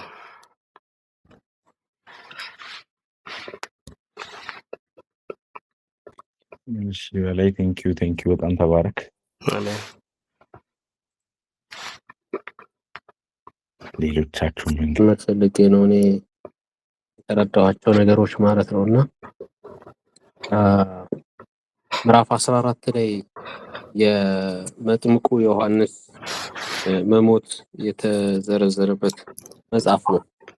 መጥምቁ ዮሐንስ ያው ማለት አንዳንዴ እንደ ሰው ስናይ የሆነ ለምሳሌ የዮሴፍን ታሪክ ባለፈው አይተን ነበረና ዮሴፍ ታሪክ መዝሙር ላይ በቀደም ሮብ ዕለትም ስንካፈል ፓስተር ሲያካፍል እንደነበረው ማለት ነው። ዮሴፍ ሳየው ተሽጧል፣ በባርነት ተሰዷል። እግዚአብሔር ሳየው ግን መዝሙር መጽሐፍ ላይ 100 ስንት ነበር? 150 በላይ ካስታወስከው። ኤኒዌይ ምንድነው ምን ነበር? ምኑ ነበር? ዮሴፍ እግዚአብሔር አስቀድሞ ዮሴፍን ወደ ግብጽ ላከው የሚለው መዝሙር መጽሐፍ ላይ ያለው ወይ ቼክ አደርገዋለሁ። ሮብ ዕለት ሮብ አልመጣህም አንተ። ኤኒዌይ እሱ ቃል ዮሴፍ 105 ላይ ነው። 106 ኦኬ፣ ያ 106 105 ያ እንደዛ አካባቢ በቃ እግዚአብሔር ሲያየው ላከው ነው ዮሴፍን ወደ ግብጽ። ዮሴፍ ራሱን ሲያይ በባርነት ተሸጠ ነው፣ ወይም ሰዎች ሲያዩት ተሸጠ ነው። ስለዚህ እግዚአብሔር ሲሰራና ሰው ሲሰራ ይለያል። እና እዚሁ ጋር ምዕራፍ 14 ማቴዎስ ወንጌል ላይ የመጥምቁ ዮሐንስ መሞት ተጽፏል። እና መጥምቁ ዮሐንስ ሄሮድስ አንገቱን እንዳስቀላው ወይ እንዳሳረደው ወይም ደግሞ እስር ቤት እንዳስገባው ምናምን ልናስብ እንችላለን። ግን የእግዚአብሔር አጀንዳ እንደምናየው ዮሐንስ ራሱ በመጀመሪያዎቹ ምዕራፎች ላይ እንደሚናገር በቃ እኔ የጫማውን ጠፍር ዝቅ ብዬ ልፈታ የማይገባኝ ሰው ከኔ ኋላ የሚመጣው ዋናው እርሱ ነው፣ ብርሃን እርሱ ነው፣ እኔ አይደለሁም ግን ብርሃን እያለ ወደ ብርሃን ያመለክት ነበረ። እና ምዕራፍ 14 ላይ ስናይ የመጥምቁ ዮሐንስ ሞት የአገልግሎቱን መጨረስ ነው። በቃ ዮሐንስ አገልግሎቱን ጨርሷል እንጂ አልተቀጨም። ዮሐንስ በጣም ብዙ ደቀ መዛሙርት እንደነበረው እናያለን። እንግዲህ የዮሐንስ ደቀ መዛሙርት እየተባለ መጽሐፍ ቅዱስ ላይ ራሱ ይነገር ነበር። ዮሐንስ ደቀ መዛሙርት ቀርበው ኢየሱስን ጠየቁት የሚሉትንም እናይ ነበር። እና ስለዚህ ዮሐንስ መጥቶ ደቀ መዛሙርት ሊያፈራና ብዙ ሊያስተምር እና የተለያዩ ታምራቶችን እያደረገ ሊከርም አልነበረም የመጣው። ስለዚህ ወደ ጌታ ኢየሱስ ማመልከት ነው። ኢሳይያስ 40 ላይ አይ ቲንክ እንደተጻፈው በኤልያስ መንፈስ በቃ ኤልያስ ይመጣል ተብሎ የተጻፈው በኤልያስ መንፈስ የመጣው መጥምቁ ዮሐንስ እንደነበረ እንመለከታለን። ጥርጊያውን ጎዳናውን ያቀናል ምናምን ተብሎ የተጻፈው ስርጓጉጡም ከፍ ይላል ከፍ ያለውም ዝቅ ይላል ምናምን የተባለውን ያንን የሰዎችን ልብ ለንስሐ በማዘጋጀት ዮሐንስ እንደፈጸመው እንመለከታለን። ከዛ ያንን ፈጽሞ ለኢየሱስ ክርስቶስ መንገዱን አመቻችቶ ሰጥቶ አመልክቶ እዛ ጋር አብቅቷል ማለት ነው። በምንም አይነት መንገድ እንሂድ ስራችንን ከጨረስን እግዚአብሔር የገደበልን ጊዜ ነው ማለት ነው። ስለዚህ ዮሐንስ አገልግሎቱን የጨርሰው። ዮሐንስ በጣም ይፈራ ነበረ። በጣም ታላቅ ነብይ ነበረ። እንግዲህ የመጨረሻው ነብይ ነው። ስለዚያም ሄሮድስ አሳስሮት ነበረ እና ያ መቀጠል የለበትም። በቃ አመልክቶ መጨረስ ስላለበት ዘመኑ እዛች ጋር ማለቁን እናያለን። አገልግሎቱን መጨረሱን ነው ማለት። ሌላው ወደ ማቴዎስ መጽሐፍ ምዕራፍ 16 ስንሄድ ሁለት ነገሮችን ብቻ ማንሳት ፈልጌ ነው። ኦፍኮርስ አንድ ነገር ነው። ምዕራፍ 16 ላይ ኢየሱስ ክርስቶስ ከፈሪሳውያን እርሾ ተጠበቁ ያላቸውን ማለት ነው እና ባነበው ደስ ይለኛል። ፈሪሳውያንና ምዕራፍ 16 ቁጥር 1 ሰዱቃውያን ወደ ኢየሱስ ቀርበው ሊፈትኑት በመሻት ከሰማይ ምልክት እንዲያሳያቸው ጠየቁት። እርሱ መልሶ እንዲህ አላቸው፣ ምሽት ላይ ሰማዩ ስለቀላ ብራ ይሆናል ትላላችሁ፣ ንጋት ላይም ሰማዩ ቀልቷል ከብዷልም፣ ስለዚህ ዝናብ ይዘንባል ትላላችሁ። የሰማዩን ገጽታ ትለያላችሁ፣ ነገር ግን የዘመኑን ምልክት መለየት አትችሉም ይላል። ዘመኑ እንግዲህ የመጨረሻው ዘመን ተብሎ የሚታወቀው በቃ የመጨረሻ ዘመን ላይ ነን ስንል እኮ ኢየሱስ ክርስቶስ መምጣት ጀምሮ ያለው ነው የመጨረሻው ዘመን ተብሎ የሚታወቀው ማለት ነው። ዕብራውያን መጽሐፍ ምዕራፍ 1 ላይ በነቢያት በሕግ በሙሴ በተለያዩ ነገሮች እግዚአብሔር ሲናገር ቆይቶ ነገር ግን በዘመን መጨረሻ በልጁ በክርስቶስ ኢየሱስ ለኛ ተናገረን ይላል እና ያንን ዘመን ፈሪሳውያን ስተውታል፣ አላወቁም። ሌላውን ነገር ግን ዝናብ ሲመጣ ምናምን ነገር ዝናብ ሳይዘንብ ሲቀር ያንን መለየት ይችላሉ።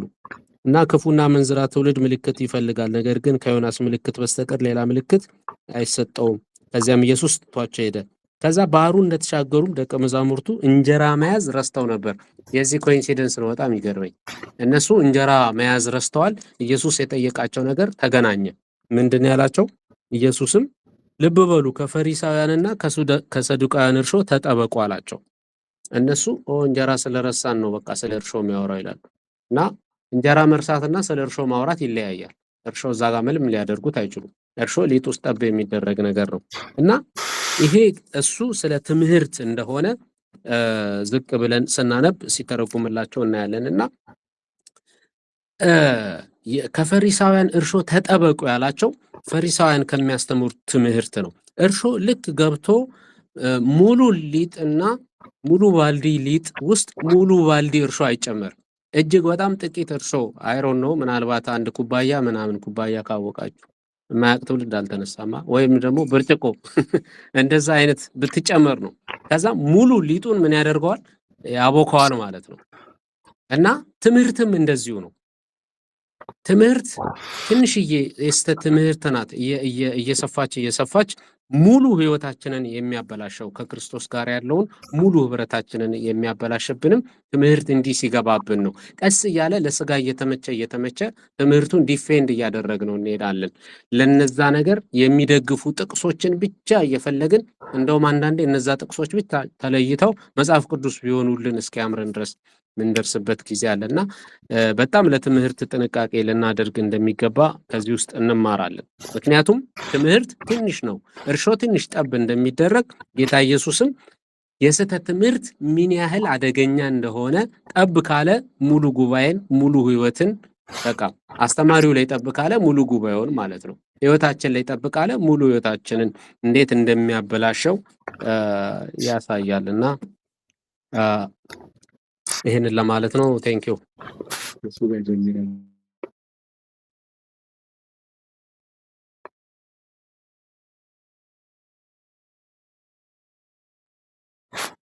ወንድሞቼ እና እናትና አባቶቼ ወይም እናትና ወንድሞቼ የአባቴን ፈቃድ የሚያደርጉት ናቸው አለ እና ጌታ ኢየሱስ ወንድማችን ነው።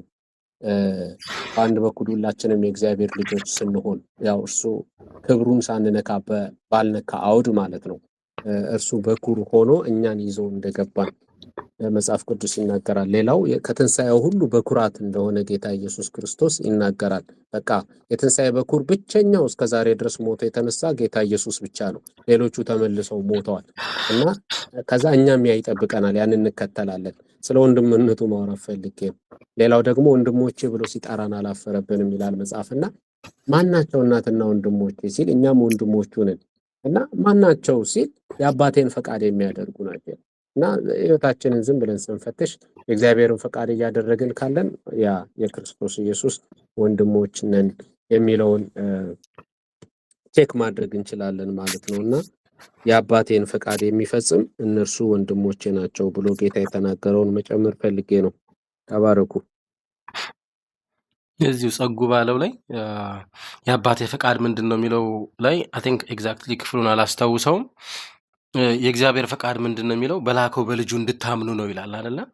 እግዚአብሔር ቃል እንደዛ ይላል እና ይሄም የእግዚአብሔር ፈቃድ በላከው እንድታምኑ ነው ይላል። ስለዚህ ያን ነው የአባቱን ፈቃድ የሚያደርገው። በቃ በክርስቶስ ያመነ እግዚአብሔር ፈቃድ በላከው እንዲያምኑ ነው። ስለዚህ ያንን ማመን እነዚህ ናቸው የኔ ወንድሞችና እህቶች ሲል አንዱ ሌላ መጨመር የምንችለው ፖይንት የአባቱን ፈቃድ ያደረጉ እነሱ ወንድሞቹ ናቸው እህቶቹ ናቸው ችስትችል ለማለት ነው። ቴንክ ዩ።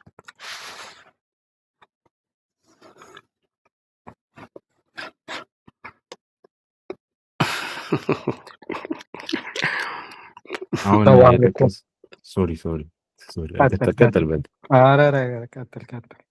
እኔ ጥቅሱን እንትን ለማለት ነው። ሜቢ ጸግሽም ሌላ ጥቅስ እያወጣ እንደሆነ አውቃለሁ፣ ግን ሜቢ አሁን ያልከው ጥቅስ ካልተሳሳትኩ አንደኛ ዮሐንስ ምዕራፍ 3 ከቁጥር 23 ላይ ያለው ተመሳሳይ ሀሳብ ሊሆን ይችላል። ትእዛዙም ይላል እዚህ ጋር ፈቃዱ አይደለም ትእዛዙ ነው የሚለው። ትእዛዙም በልጁ በኢየሱስ ክርስቶስ ስም እንድናምንና እርሱም እንዳዘዘን እርስ በርሳችን እንድንዋደድ ነው ይላል። ትእዛዞቹንም የሚጠብቁ ሁሉ በእርሱ ይኖራሉ፣ እርሱም በእነርሱ ይኖራል ይላል። እሱን እንትን አንብቦ ቀጥል በልኝ። ተባረኩ አካፈላችሁ። እኔ በአዲስ ኪዳን በጣም እየገረመኝ ነው ማለት ብሉይ ኪዳን በጣም የአዲስ ኪዳን የብሉይ ኪዳን ነጸብራቅ ነው የሚባለው። በቃ ቅድምም ትንሽ ሳይሆን በደንብ ጸግሽ አሳይቶናል። ኢቭን እኔም በጣም የታየኝ ነገር ሳነብ በቃ እሱ ነበረ በጣም የሚታየኝ ነበረ። የፈርዖን ህፃናቶቹን መግደል፣ የሄሮድስ ደግሞ ላይክ ኢየሱስ ከተወለደ በኋላ ህፃናቶቹን መግደል፣ ከዛ ደግሞ ቅድም ጸግሽም እንዳለው መድገም ቢሆንም እንደው ዝሮን የሚቀርልኝ እሱ ነገር ስለሆነ ሙሴ እስራኤሎችን ከግብፅ ማውጣቱ፣ ከዛ ደግሞ ልጁን ዮሴፍን በራእይ ህፃኑን የሚፈልጉት ሞተዋልና ብሎ ከግብፅ ያወጣዋል። ከዛ እሱ ብቻ ሳይሆን ደግሞ ያው ኢየሱስ ደግሞ እኛን ደግሞ ከኃጢአት ነው አይደል? ከኃጢአት ነው ያወጣን ያሸጋገረን። እነሱን ከቦታ ቢሆን ደግሞ እኛን ደግሞ ከጨለማ ወደ ብርሃን በክርስቶስ ኢየሱስ ተሻግረናል እና ሁለቱም ላይ ሽግግር አለ ማለት ነው። እንደገና ቅድምም አይ ቲንክ ተብሏል ላይክ ልጁን ኢየሱስን ያው ከግብፅ ጠራሁት ይላል በማቴዎ ላይ አይ ቲንክ ካልተሳሳትኩ ምዕራፍ 2 ላይ ይመስለኛል። እንደ ሴም ቲንግ ደግሞ ያው እስራኤልን እንደ ልጁ ነው አይደል ያገለግለኝ ዘንድ ሕዝቤን ልቀቅ እያለ እስራኤልን እንደምናውቀው ወይም ደግሞ ያዕቆብ ስሙ ከመቀየሩ በፊት እስራኤል ብያለሁ ብሎ በቃ እንደ ልጄ ብሎ የሚጠራው ነው ህዝቡን ነው። ኦፍ ኮርስ እሱን ነገር አይቼበታለሁ። ሌላው ነገር ደግሞ ኢቭን በ40 ዓመት ከዚህ በፊትም አውቀዋል ሰምቼ አውቃለሁ፣ ግን 40 ዓመት በበረሃ መንከራተታቸው 40 ዓመት ደግሞ ኢየሱስ መጾሙ እሱ ራሱ መገናኘቱ በቃ ብዙ ነገር በጣም የሚገርም ነው። አንዳንዴ በቃ ማለት በጣም እስከሚደንቅ ድረስ ኦፍ ኮርስ በቃ ይሄ እግዚአብሔር ስራ ነው። ላይክ በብሉይ ኪዳን የሚሆነውን ነገር ነው በቃ ሲያሳየድ የነበረ የሚሆነውን በአዲስ ኪዳን የሚሆነውን ነገር ነበር በቃ ማስተዋል ብቻ ነው እንጂ ኢቭን ላይክ ተራራ ላይ አሁን ህጉን መስጠቱ እንደገና ደግሞ ኢየሱስ ብዙ ተራራ ላይ የማቴዎስ ወንጌል ላይ ያስተምራል። ትምህርቶችን ተመሳሳይ ነገር ይመስላል። ኢቭን የዛ በኋላ መቃው ላይ ደም እንትን ማለቱ ደግሞ በክርስቶስ ደም እኛ ደግሞ አዲስ ሰው መሆናችን እሱ ነገር ሁላ ራሱ በቃ ይመሳሰላል እና በቃ ለካ ልብ ብሎ ማንበብ ነው እንጂ በቃ በኢቭን ብሉይ ኪዳን ራሱ ይናገራል። በቃ ክርስቶስ እንዴት እንደሚመጣ ይናገር ነበረ። የሚገርመው ግን ኢቭን ያነበቡት ያንን በጣም ሕጉን በደንብ የሚያውቁት ራሱ ግን አላዩትም ነበር። እና እሱ ይገርመኛል ደግሞ እንዴት አላዩትም? ሕጉን በጣም ያውቁታል ግን አላዩትም። ኢየሱስን ማየት አልቻሉም። መሲሁ መሆኑን ማየት አልቻሉም። የዮሴፍ ልጅ እንጂ የእግዚአብሔር ልጅ መሆኑን አላዩም። እና ይሄ ነገር አሁንም በጣም ለእኔ በጣም የሚገርመኝ ነገር ነው ስቲል። እና ይሄ ነው የቀረልኝ። ተባረኩ። ቴንኪዩ በልኝ። እግዚአብሔር ይባርክ።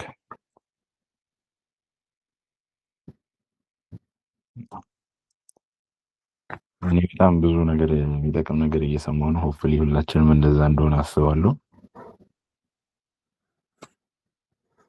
አንድ ነገር እኔም እዚህ ላይ ለመጨመር በዚሁ ሰዓታችን ቅዱስ ላይ ለመጨረስ ዘጸአት ምዕራፍ 16 ላይ ቅድም ዴቭ ትንሽ የነካው ክፍል ነበረ። ሁላችንም ደግሞ ቅድም እንዳልክም ጸግሽም ስታነሱት ትንሽ ያነካከርኩት ይመስለኛል እና ምዕራፍ 16ን ትንሽ እዛ ላይ አሁንም እንደ ቅድም ቆየት ብሎ ለማውራት በጣም የሚደንቅ ክፍል ነው ሆኖ ያገኘሁት።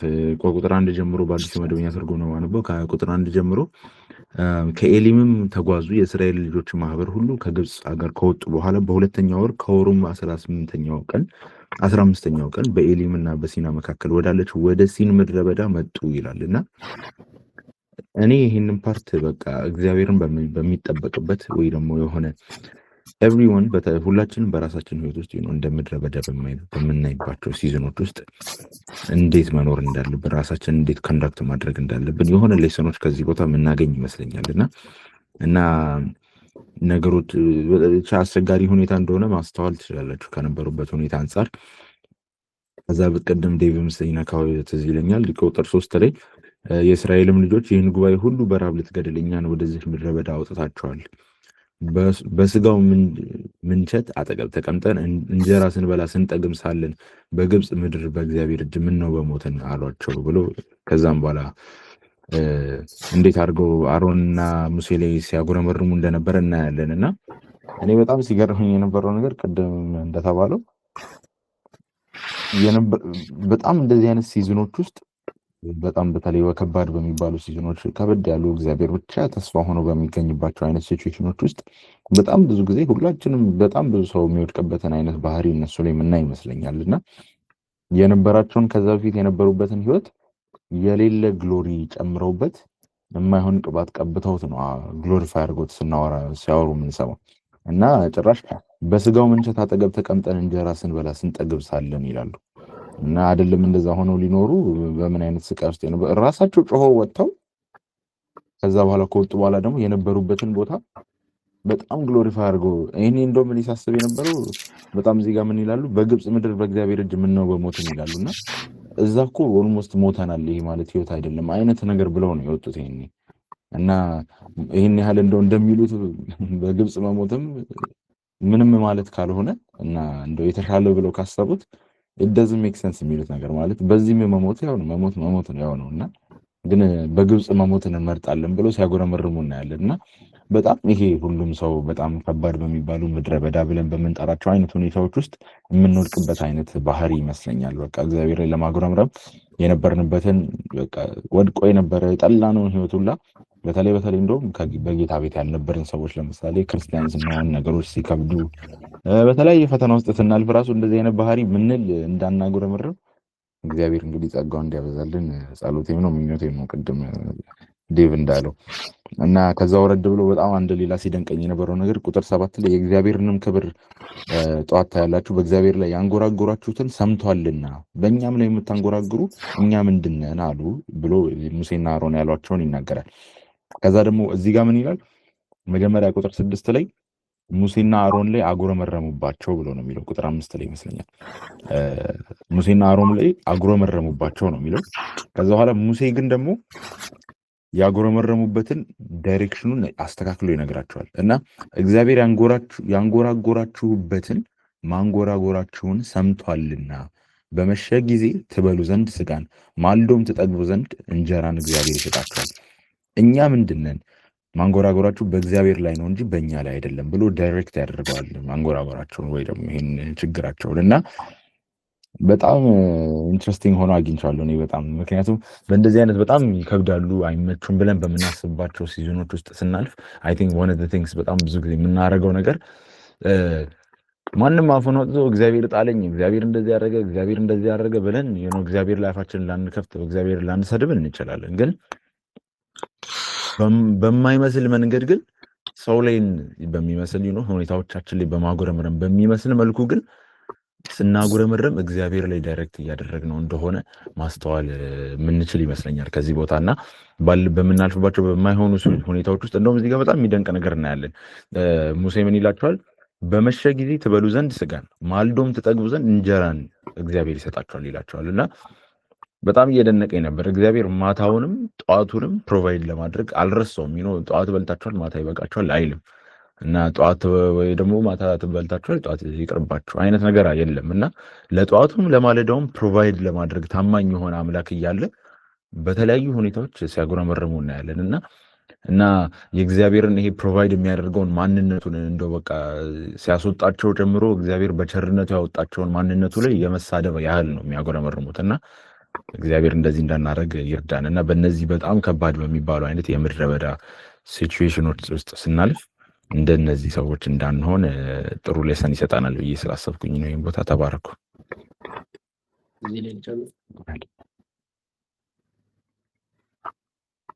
እዚህ ላይ ትንሽ ለመጨመር ነው። ሶሪ ጨርሳለን፣ አሳጥረዋለሁ። ማለት የእስራኤል ሕዝብ ምን ያህል አጉረምራሚ ምን ያህል አስቸጋሪ እንደሆነ ያው የምድረ በዳውን መንገድ ማየት ነው። እንግዲህ በተለይ ዘኍልቍ ላይ ስንገባ በጣም እናየዋለን።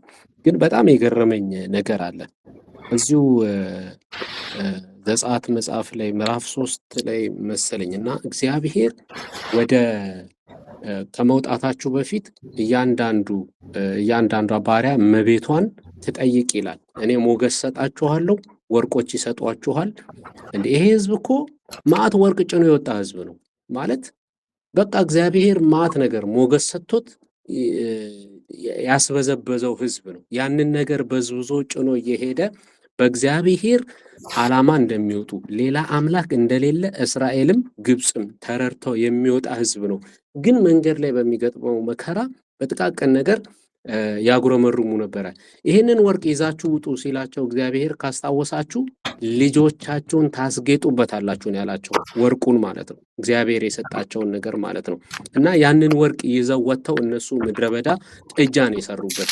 አንዳንዴ እግዚአብሔር የሆነ ነገር አስማርኮን የሆነ ነገር አሰጥቶን የሆነ ነገር የማይገባንን ነገር እግዚአብሔር ሰጥቶን እኛ የምናደርግበት ነገር ያውም እኮ እነሱ ጥጃ የሰሩበት እኮ በቃ ሙሴ ቀረ ብለው ነው። የለም ሙሴ እግዚአብሔር ካስታወሳችሁ ሙሴ በጣም ሲያጉረመርም ቅድም የጠቀስኩት ክፍል ላይ አሮንን አብሮ የጨመረበት ቦታ ላይ እንዲህ ነው ያለው፣ አንተ እንደ አምላክ ትሆናለህ፣ አሮን እንደ ነቢይ ይሆናል ነው ያለው። ሙሴ ይናገራል፣ ያው ነቢይ ከእግዚአብሔር ሰምቶ ስለሚያወራ ማለት ነው። እና አሮን እንደ ነቢይ ይሆናል። ሙሴ ለአሮን ይናገራል፣ አሮን ለፈርዖን ይናገራል እንደ ነቢይ ሆኖ። እግዚአብሔር እንደዛ ነበር ያለው። እና አይ ቲንክ እነዚህም ህዝቦች ሙሴን ወደ ማምለክ የደረሱም ይመስላሉ። ምክንያቱም ምድረ በዳ ላይ ሙሴ ሄዶ በተራራው ላይ ሲቀር ነው በቃ አይ ሙሴ ቀርቷል ሌላ አምላክ እናምልክ አሉ። ምናልባት እግዚአብሔርም ሙሴን ብቻውን ራሱ የቀበረውም ራሱ ገሎ ራሱ የቀበረውም ምናልባት አስክሬኑንም እንዳያመልኩትም ሊሆን ይችላል፣ አይታወቅም። የተጻፈ ነገር የለም። በእርግጥ ግን ይህ ህዝብ ምንኛ ሙሴ ላይ ዲፔንዳንት ነበረ። የሆነች ነገር ሲገጥማቸው ደግሞ እንዴት ፈጥነው እንደሚያጉረመርሙ እግዚአብሔር እኮ በዛ ሁሉ ተአምር ሲያስወጣቸው መሀል ላይ ያለችዋን መከራ አልፈው ትልቅ ነገር ማሰብ ነበረባቸው። ምክንያቱም መንገድ ላይ ሊቀሩ እግዚአብሔር ያንን ሁሉ አስጭኗቸው አልወጣም። በቃ ሞገስ ሰጥቷቸው እኮ እምቢ የምትል እመቤት እስካትኖር ድረስ ነው ወርቅ በዝብዘው የወጡት። ሙሴ ራሱ በሕዝብ ዘንድ ተወደደ ይላል እኮ በግብፃውያን። ያ ሁሉ መዓት እያስወረደባቸው ሊወጣ ሲል እኮ ተወደደ ነው የሚለው። እና ሁሉም ነገር ይዘው ነው የወጡት። እና አንዳንዴ እግዚአብሔር ያሳልፈናል መንገዶች። በነገራችን ላይ አይዶን ነው አንድረስበት። እኔ ትንሽ ወደኋላ ላጋርግ ያለው ምዕራፍ 17 ላይ ካየን እኮ እግዚአብሔር የ14 ቀን መንገድ አጭሩ መንገድ እያለ በ40 ዓመት መንገድ መራቸው ነው የሚለው። ለምን ከተባለ ይሄ ባሪያ ነው፣ ህዝቡ ምንም አያውቅም፣ ሲረገጥ የኖረ ህዝብ ነው። ከፊት ያሉትን መንግስታት አይቶ ደንብሮ ወደ ግብፅ እንዳይመለስ በ40 ዓመት ነው እግዚአብሔር የመራቸው ይላል እዛው ጋር ክፍሉን ስናየው። እና በቃ ረዥሙን መንገድ ያስጓዛቸው እግዚአብሔር በራሱ ዓላማ ነው። በዛ ውስጥ እግዚአብሔር ተአምራትን እያሳየ በእግዚአብሔር ላይ መደገፍን አስተምሯቸዋል። ለጦርነት ከፋፍሎ ወጣቱን አሰልፎ ነገስታትን እያጋጠመ አብሮ የሆነ ጦርነትን አሰልጥኗቸዋል። ውጊያን መዓት ነገርን እግዚአብሔር እያስተማረ በ40 ዓመት መራቸው። እና አንዳንዴ የአንዳንድ የህይወት መንገዶች ሲረዝሙ እግዚአብሔር በዛ ውስጥ እያስተማረን ያለውን ነገር ልንረዳ ያስፈልጋል እንጂ እግዚአብሔር ላይ ልናጉረመርም አያስፈልግም። መዓት ነገር እግዚአብሔር ሰጥቶናል፣ የማይቆጠር ነገር ከዘላለምን ባሻገር እግዚአብሔር ብዙ ነገር ሰጥቶናል እና ልናመሰግን ያስፈልገናል። ያው እየተማርንበት ስለምንሄድ ለእኔ ምን ቀረልኝ የሚለው እኮ ይሄ ነው። ጌታ ይባርካችሁ። ብሩክ የመጨረሻ ፖይንት ላንሳ። አይቻልም። ኦኬ ነው። ኦኬ ይቻላል። እሺ ይቻላል። እሺ ሶሪ፣ ግን እንግዲህ ስለ ሰዓቱ ያው መንፈስ ቅዱስ እንደመራን ሄደናል። እንግዲህ እዛኛው ቲምም ላይ ቅድም አርፈን ነበረ፣ ግን ኢትስ ኦኬ። ብሩክ አዲስ መደበኛ ትርጉም ካለህ ብታወጣልኝ ዘጸአት 20 ላይ ደስ ይለኛል። ስልኬ ላይ መክፈት አልችልም ሪከርድ እያረኩኝ ስለሆነ። ዘጸአት 20 ነው ያልከኝ? አዎ ዘጸአት 20 ከቁጥር 22 ጀምሮ። ከቁጥር 22 እሺ፣ እስከ ስንት ላንብብል? መጀመሪያ ቁጥር 1 ብታነብልኝ ደስ ይለኛል። 20 ቁጥር 1 20 ቁጥር 1 እሺ። እግዚአብሔርም ይህን ቃል ሁሉ እንዲህ ብሎ ተናገረ። አዎ ይህን ቃል 22 ላይ የስ ሙሴ ወደ እግዚአብሔር ወደ ኮሬብ ወይም ወደ ሲና ተራራ በወጣ ጊዜ ነው ይሄ ቃል የተነገረው። እግዚአብሔር ውጣ ብሎታል። ስለዚህ አሁን እስከዛሬ እያነበብን ያለ ነው እኮ ሙሴ ከእግዚአብሔር ሕጉን እየተቀበለ ያለበት ሰዓት ነው። በኋላ ላይ እንደ ሕግ ሆኖ ለእስራኤል የሚጻፈውን ነገር ሙሴ ጀስት እዛ ወጥቶ የሰማ ነው የተናገረ ነው። በጣም ይገርመኝ፣ ብዙ ጊዜ አናስተውለው። ምን አሮን ራሱ አብሮት እንደወጣና አሮን ይዘውና ይለዋል ነበር ካስታወሳችሁና፣ ይገርመኛል። እሱ አሁን ነው በደንብ ያስተዋልኩትና አሮንም አብሮት ነበር ይላል። አብሮንም አብሮት ወጥቷል። ልናገርበት የፈለግኩት ክፍል ቁጥር 22 ላይ ያለው ነው። 22 ላይ ብሩክ ያውሱን ብታወጣልኝ 22 ላይ። እሺ እግዚአብሔርም ሙሴን አለው ለእስራኤል ልጆች እንዲህ በል፣ እኔ ከሰማይ እንደተናገርኳችሁ እናንተ አይታችኋል። በአጠገቤ ምንም አታድርጉ። የብር አማልክት፣ የወርቅ አማልክት ለእናንተ አታድርጉ። የጭቃ መሰዊያ ስራልኝ። የሚቃጠለውና የደህንነት መስዋዕትህን፣ በጎችህንም በሬዎችህንም ሰዋበት። ይሄን ነው ፈልገውና ልናገርበት የፈለግኩበት ክፍል በጣም የሚገርም ነው። እግዚአብሔርን ፊዚካሊ ነው ያዩት። ፊዚካሊ ኔሴንስ ተገልጦ እዛች ጋር ለሙሴ በቦታው ላይ ተገኝተዋል። ኢቭን ተራራውን የሚነካ እንስሳ እንኳን ተራራውን ቢነካ ይሙት የሚል ነገሩ ላስኪሰማ ድረስ ነበረ እግዚአብሔር በዛ ተገልጦ የነበረውና የሚያስፈራ ግርማ ነበር። ኢቭን ሙሴን እኮ እንዲሉት ነበረ፣ እግዚአብሔር አይናገረን አንተ ተናገረን። በቃ የሚታየው የሚያስፈራ ነገር ነበርና እና እንደዛ ይላል እግዚአብሔር ቃል። ዕብራውያንም ላይ ስትመጣ ይህን ቃል ይደግመዋል። የተገለጠው ክብር በጣም አስፈሪ ስለነበረ ሙሴ ራሱ እፈራለሁ እንቀጠቀጥም አለው እስኪል ድረስ ነበር ይላል የእግዚአብሔር ክብር በዛ ቦታ የተገለጠው። እና ይህንን እግዚአብሔር አይተውታል ፕራክቲካሊ። በቃ መገለጡን ህልውናውን እኔ እናንተ በመንፈስ ሴንስ እንደምናደርገው አይደለም። እነሱ ሴንስ ያደረጉት እያዩት ነው። ፕራክቲካል የመጡበት ቦታ ላይ ያለው የሚያስፈራ ግርማ ነበር። ደመናው የክብሩ መገለጥ በደመናው ስለመጣ ማለት ነው። እና እንደዛ የሚያስፈራ ነበረ። ፕራክቲካሊ ያዩት። ሙሴን አፍ ለአፍ ሲነጋገረው ናውጣ ውረድ ሲለው ልክ አንተና እኔ ተነጋግረን ብሩኬ ሂድ በላይና እንደዚህ እንደሚባባል አይነት ነገር ነው ፊት ለፊት አዩት። እኔ እሱ አይደለም የሚገርመኝ፣ ይህንን ነገር አይተው ረስተውት እዛው ጋር ትእዛዝ ይሰጣቸዋል። ከብርና ከወርቅ ሌሎች አማልክትን እንዳታደርጉ ይላቸዋል። እንግዲህ ያዩትን ጌታ ነው ጀስትተው በኋላ ጸጉ ቅድም እንዳለው ይሄ የጉትቻዎቻቸውን የምን ከጎረቤቶቻችሁ ወርቁን ብሩን ጠይቁ ትወጣላችሁ ሲላቸው በኋላ ላይ እናገኘዋለን። አሮን ጣዖት ጥጃ አድርጎ ሲሰራላቸው እናያለን። ያንን ሁሉ ነገር ይዘው የወጡት። ስለዚህ እዚህ ጋር የተናገራቸው ክፍል ከብርና ወርቅ እንዳትሰሩልኝ እኔን አይታችሁኛል። ያላያችሁት ቢሆን የሆነ በጨበጣ የሚባል አማርኛ አለ፣ የሆነ ዘመናዊ አማርኛ እንደዛ ነገርና በሌለ ነገር ለማለት ነው አይደለ? በቃ እንደዛ አይነት ነገር አይደለም። ይሄ ፕራክቲካሊ አይታችኋል የሚሆነውን ነገር። ስለዚህ ያንን ግርማ አይተው ነው ያንን ክብር አይተው ነው ልባቸው እንደዛ የሚሆነው። እና እኔ አንድ ነገር ይገርመኛል ሁል ጊዜ እስራኤልን ሳስብ እኔ ሁል ጊዜ ራሴን ነው የማየው። በቃ እስራኤል የሰው ምሳሌ እንጂ እስራኤል የተለየ ከሰው የተለየ ህዝብ አይደለም። በቃ ዛሬም እኔ እናንተ አመጻችን አይጻፍ ይሆናል፣ እንደዚህ አለማድረጋችን አይጻፍ ይሆናል። እግዚአብሔር በየቀኑ እየተናገረን በቸርች በስብከት በልዩ ልዩ መንገድ ልባችንም እየተናገረን፣ ምክንያቱም እግዚአብሔር ዛሬ በልባችን ውስጥ ነው ያለው። እንደዚህ እንኳን እየተናገረን የማናስተውለን ዝንጉ ነን። እና ይህንን ነገር በጣም እንዳስተውል ያደርገኛል። እስራኤል የሰው ምሳሌ ነው እንጂ እስራኤል ብቸኛ በቃ ይሄ ከዓለም ሁሉ ተለይቶ የሚያጠፋ ምን አይነት ህዝብ የምንለው አይደለም። እኛም የዛ አይነት ሰዎች ነን እና ምሳሌ ናቸው፣ ሳምፕል ነበሩ። እና ፖይንት ማድረግ የፈለግኩት ግን የኛ አምላክ የታየ ነው፣ የተገለጠ ነው። እናንተ ላናየው እንችላለን፣ አባቶቻችን ግን አይተውታል፣ የቀደመው አባቶች አይተውታል። እና እንደዛ አይነት መረዳትን እንዳያደርጎኛል። በቃ ፕራክቲካል የተገለጠ አምላክ ነው። ስለዚህ ወርቅና ብርን አታመልኩ ሲላቸው ተገልጦ አይተውት ነው፣ ግን ወዲያውኑ ይረሱታል ደግሞ። ጀስት እንደዛ አይነት ነበር። ቴንክ ዩ ብሩኬ። ቴንክ ዩ በላይ እግዚአብሔር አምላክ ይባርክ። ሆፕ እንግዲህ ሁላችሁም እኔ በጣም በብዙ እንግዲህ ሁላችንም እየተማረ እንደሆነ አስባለሁ። ሁላችሁም እንግዲህ በሁላችሁም ውስጥ እንግዲህ መረዳትን ያስቀመጠ እግዚአብሔር ስም የተባረከ ይሁን። በትችል በላይ በዚሁ ሰዓት ስለሄደ ሁሌም እንግዲህ ታይማችን ላይ ቶሎ እዛው መጨረሳችን አይ ቲንክ ኢምፖርታንት ነው፣ ለሌላም ጊዜ ሰው ዲስከሬጅ እንዳይሆን። በላይ በዚሁ ላይ እንጸልይልና እንጨርሳለን።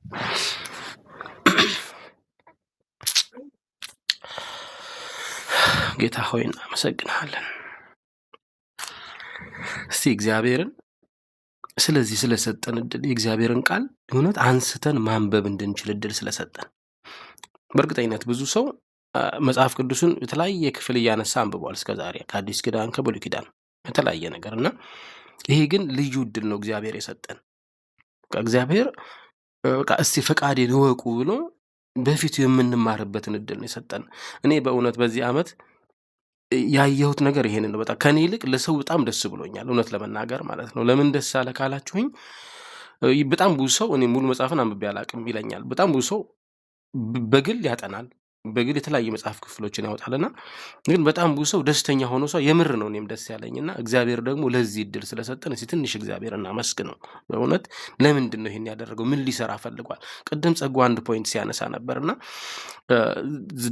ሰማዩ ቀልቶ ስታዩ ዛሬ ዘንባል ትላላችሁ እና የዘመኑን መልክ ማወቅ እንዴት አቃታችሁ ይላል አይደል ጌታ። ምንድን ነው አሁን በዚህ ዘመን ላይ ጌታ ከሌላው ጊዜ በተለየ ይሄንን ዘመን መርጦ ለምንድን ነው በልዩነት በእግዚአብሔር ፊት ጊዜ እንድናሳልፍ እግዚአብሔር የፈቀደው? ማለት እናስብበት እስቲ። በቃ ምን አስቦ ነው እግዚአብሔር? ከኔ ጋር ምን ጉዳይ አለው?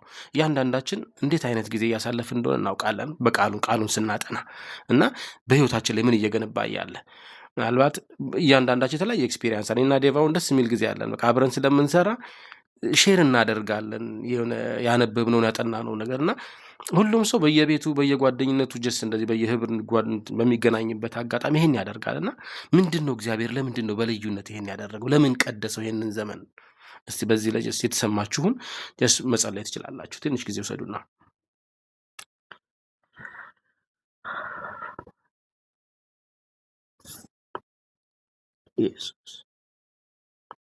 ኢየሱስ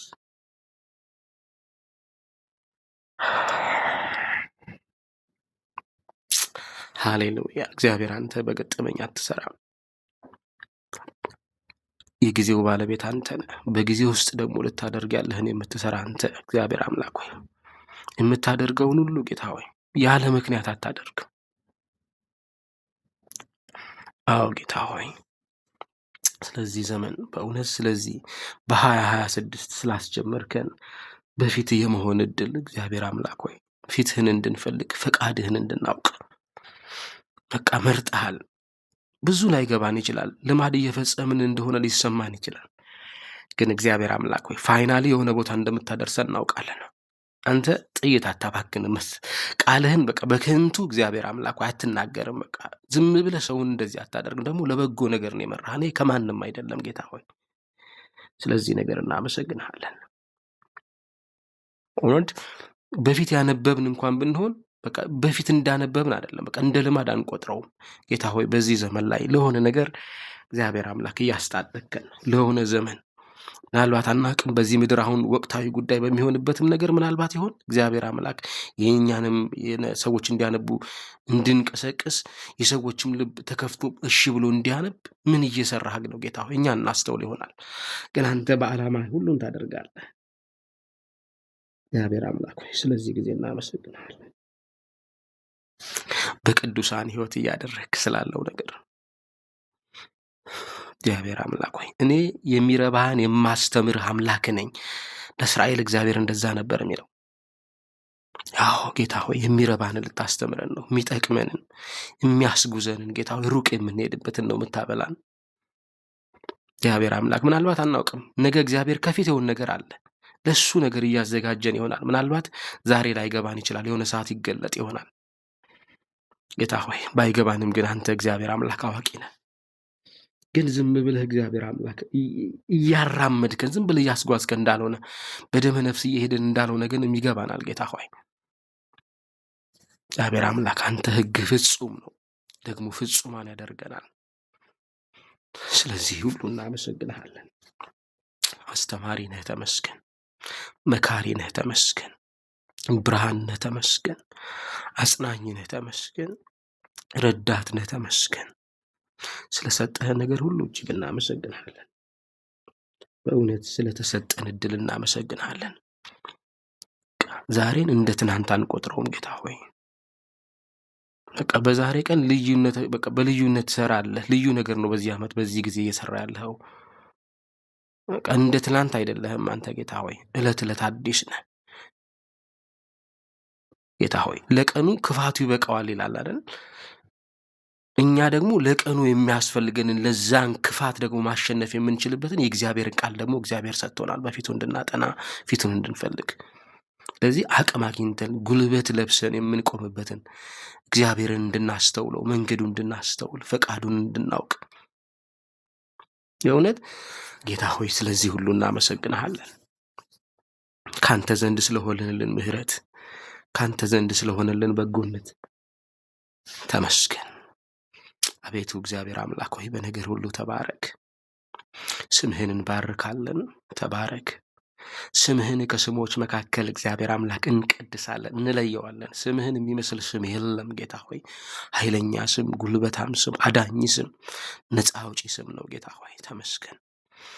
ደግሞ ቀርቶ ባለው ጊዜ እግዚአብሔር አምላክ ሆይ በእውነት የልባችንን አይኖች አብርተ ፈቃድህን እያስረዳ እየገለጥክልን ጌታ ሆይ በህልውና በአብሮነት በመገኘት ውስጥ በእውነት እየሆንን በቃ ለቃልህ እኛም ክብር ሰተን እግዚአብሔር አምላክ በፊትህ ቀሪውን ዘመን ቀሪውን ጊዜ እንድንሻገር እንድታሳልፈን እንለምናሃለን።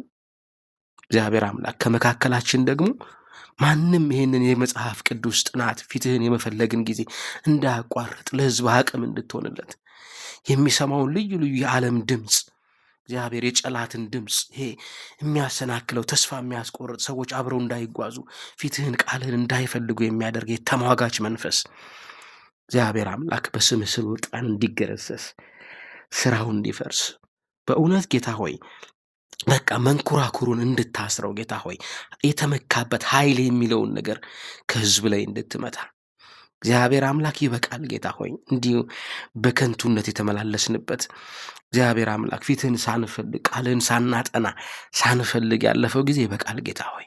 ይሄ የሥራ ዘመን ይሆንልን። ያ አባቴ እስከ ዛሬ ይሰራል እኔም ደግሞ እሰራለሁ እንዳለ እኛ የሰራተኛ ልጆች ነን። በቃ ሰነፍ አባት የለንም። እሱን እንድንመስል ተጠርተናል። ትጉ አባት አለን። እግዚአብሔር አምላክ የመትጋት ዓመት፣ የመገዛት የመታዘዝ ዓመት ይሆንልን። ስለ ሁሉ ተመስገን። አይኖቻችን ይከፈቱ ጌታ ሆይ። በቃ አንተ ለሰው ልጆች ያየኸውን ተስፋ ማየት እንድንችል በእውነት በዘመኑ የመጽሐፍ ቅዱስ ሐሳብ እንዲጻፍበት የሰጠኸውን ያንን ፈቃድህን ማወቅ ማስተዋል የምንችልበት ዘመን ይሆንልን። እግዚአብሔር አምላክ ከመካከላችን ማንም ሰው ጌታ ሆይ ፈቃድህን ሳያውቅ ሳያስተውል ሳይገባው አይለፍ ጌታ ሆይ። በኢየሱስ መንፈስህን ላክልን። እንዳንተ ደግሞ መምህር አስተማሪ የለም፣ የሚመስልም አስተማሪ የለም ጌታ ሆይ። በቃ በዚህ ልዩ በሆነ የማስተማር እግዚአብሔር አምላክ ሆይ ጥበብህ አስተምረን። በእውነት እኛም እንድናስተውል እርዳን። ዝንጉነትን ከኛ ርቅ ስለ ሁሉ እናመሰግናለን። ስለዚህ ምሽት፣ ስለ ቀኑ፣ ስለ ውሏችን፣ ስለ ሁሉ ተመስገን። አምላክ ሆይ ቀርቶ ያለውን ሰዓትና ምሽቱን ጊዜ ደግሞ በደም ሸፍነን በመውጣት መግባታችን በእውነት ከዚህ በኋላ በምናሳልፈው በየትኛውም ሁኔታ ውስጥ እግዚአብሔር አምላክ ያንተን ፈቃድ ብቻ እግዚአብሔር አምላክ አንተን የሚያከብር ብቻ የሚሆን ጊዜ እግዚአብሔር አምላክ እንዲሆንልን እንድትጠብቀን ቀርቶ ያለውን ሰዓትና ጊዜ ለአንተ አሳልፌ እሰጣለሁ። ስለ ሁሉ ተመስገን። በዚህ ስላሉ እህቶችና ወንድሞች ሁሉ እግዚአብሔር አምላክ እጅግ አድርጌ አመሰግንሃለሁ። ክብሩን ሁሉ ጠቅልለህ ውሰድ፣ በክርስቶስ ጌታ ኢየሱስ ስም ስልጣን አሜን። ተባረኩ። ተባረክ በላይ እግዚአብሔር ይባርክ። ሁላችሁም ብትችሉ ግቡና ሰላም ተባባሉ። ዝም ብላችሁ ሳትተዋወቁ አትውጡ። ምርጥ ሀሳብ። ሰላም ሰላም ተባባሉ። ጸጋ ይባላለሁ። እናውቃለን። ጌታ ይብዛ፣ ጸጋ ይብዛላችሁ፣ ጌታም ይብዛላችሁ። አሜን አሜን። ተባረኩ፣ ደህና ደሩ። ተባረኩ በብዙ ቴንኪዩ። በጣም መልካም ምሽት ይሁንላችሁ። አሜን። ተባረኩላችሁ። ማማንም ሰላም ብለንሃል። ተባረኩ። ቻው። እናመሰግናለን። አሜን። ተባረኩ። መልካም ምሽት ይሁንላችሁ። ተባረኩ። አሜን።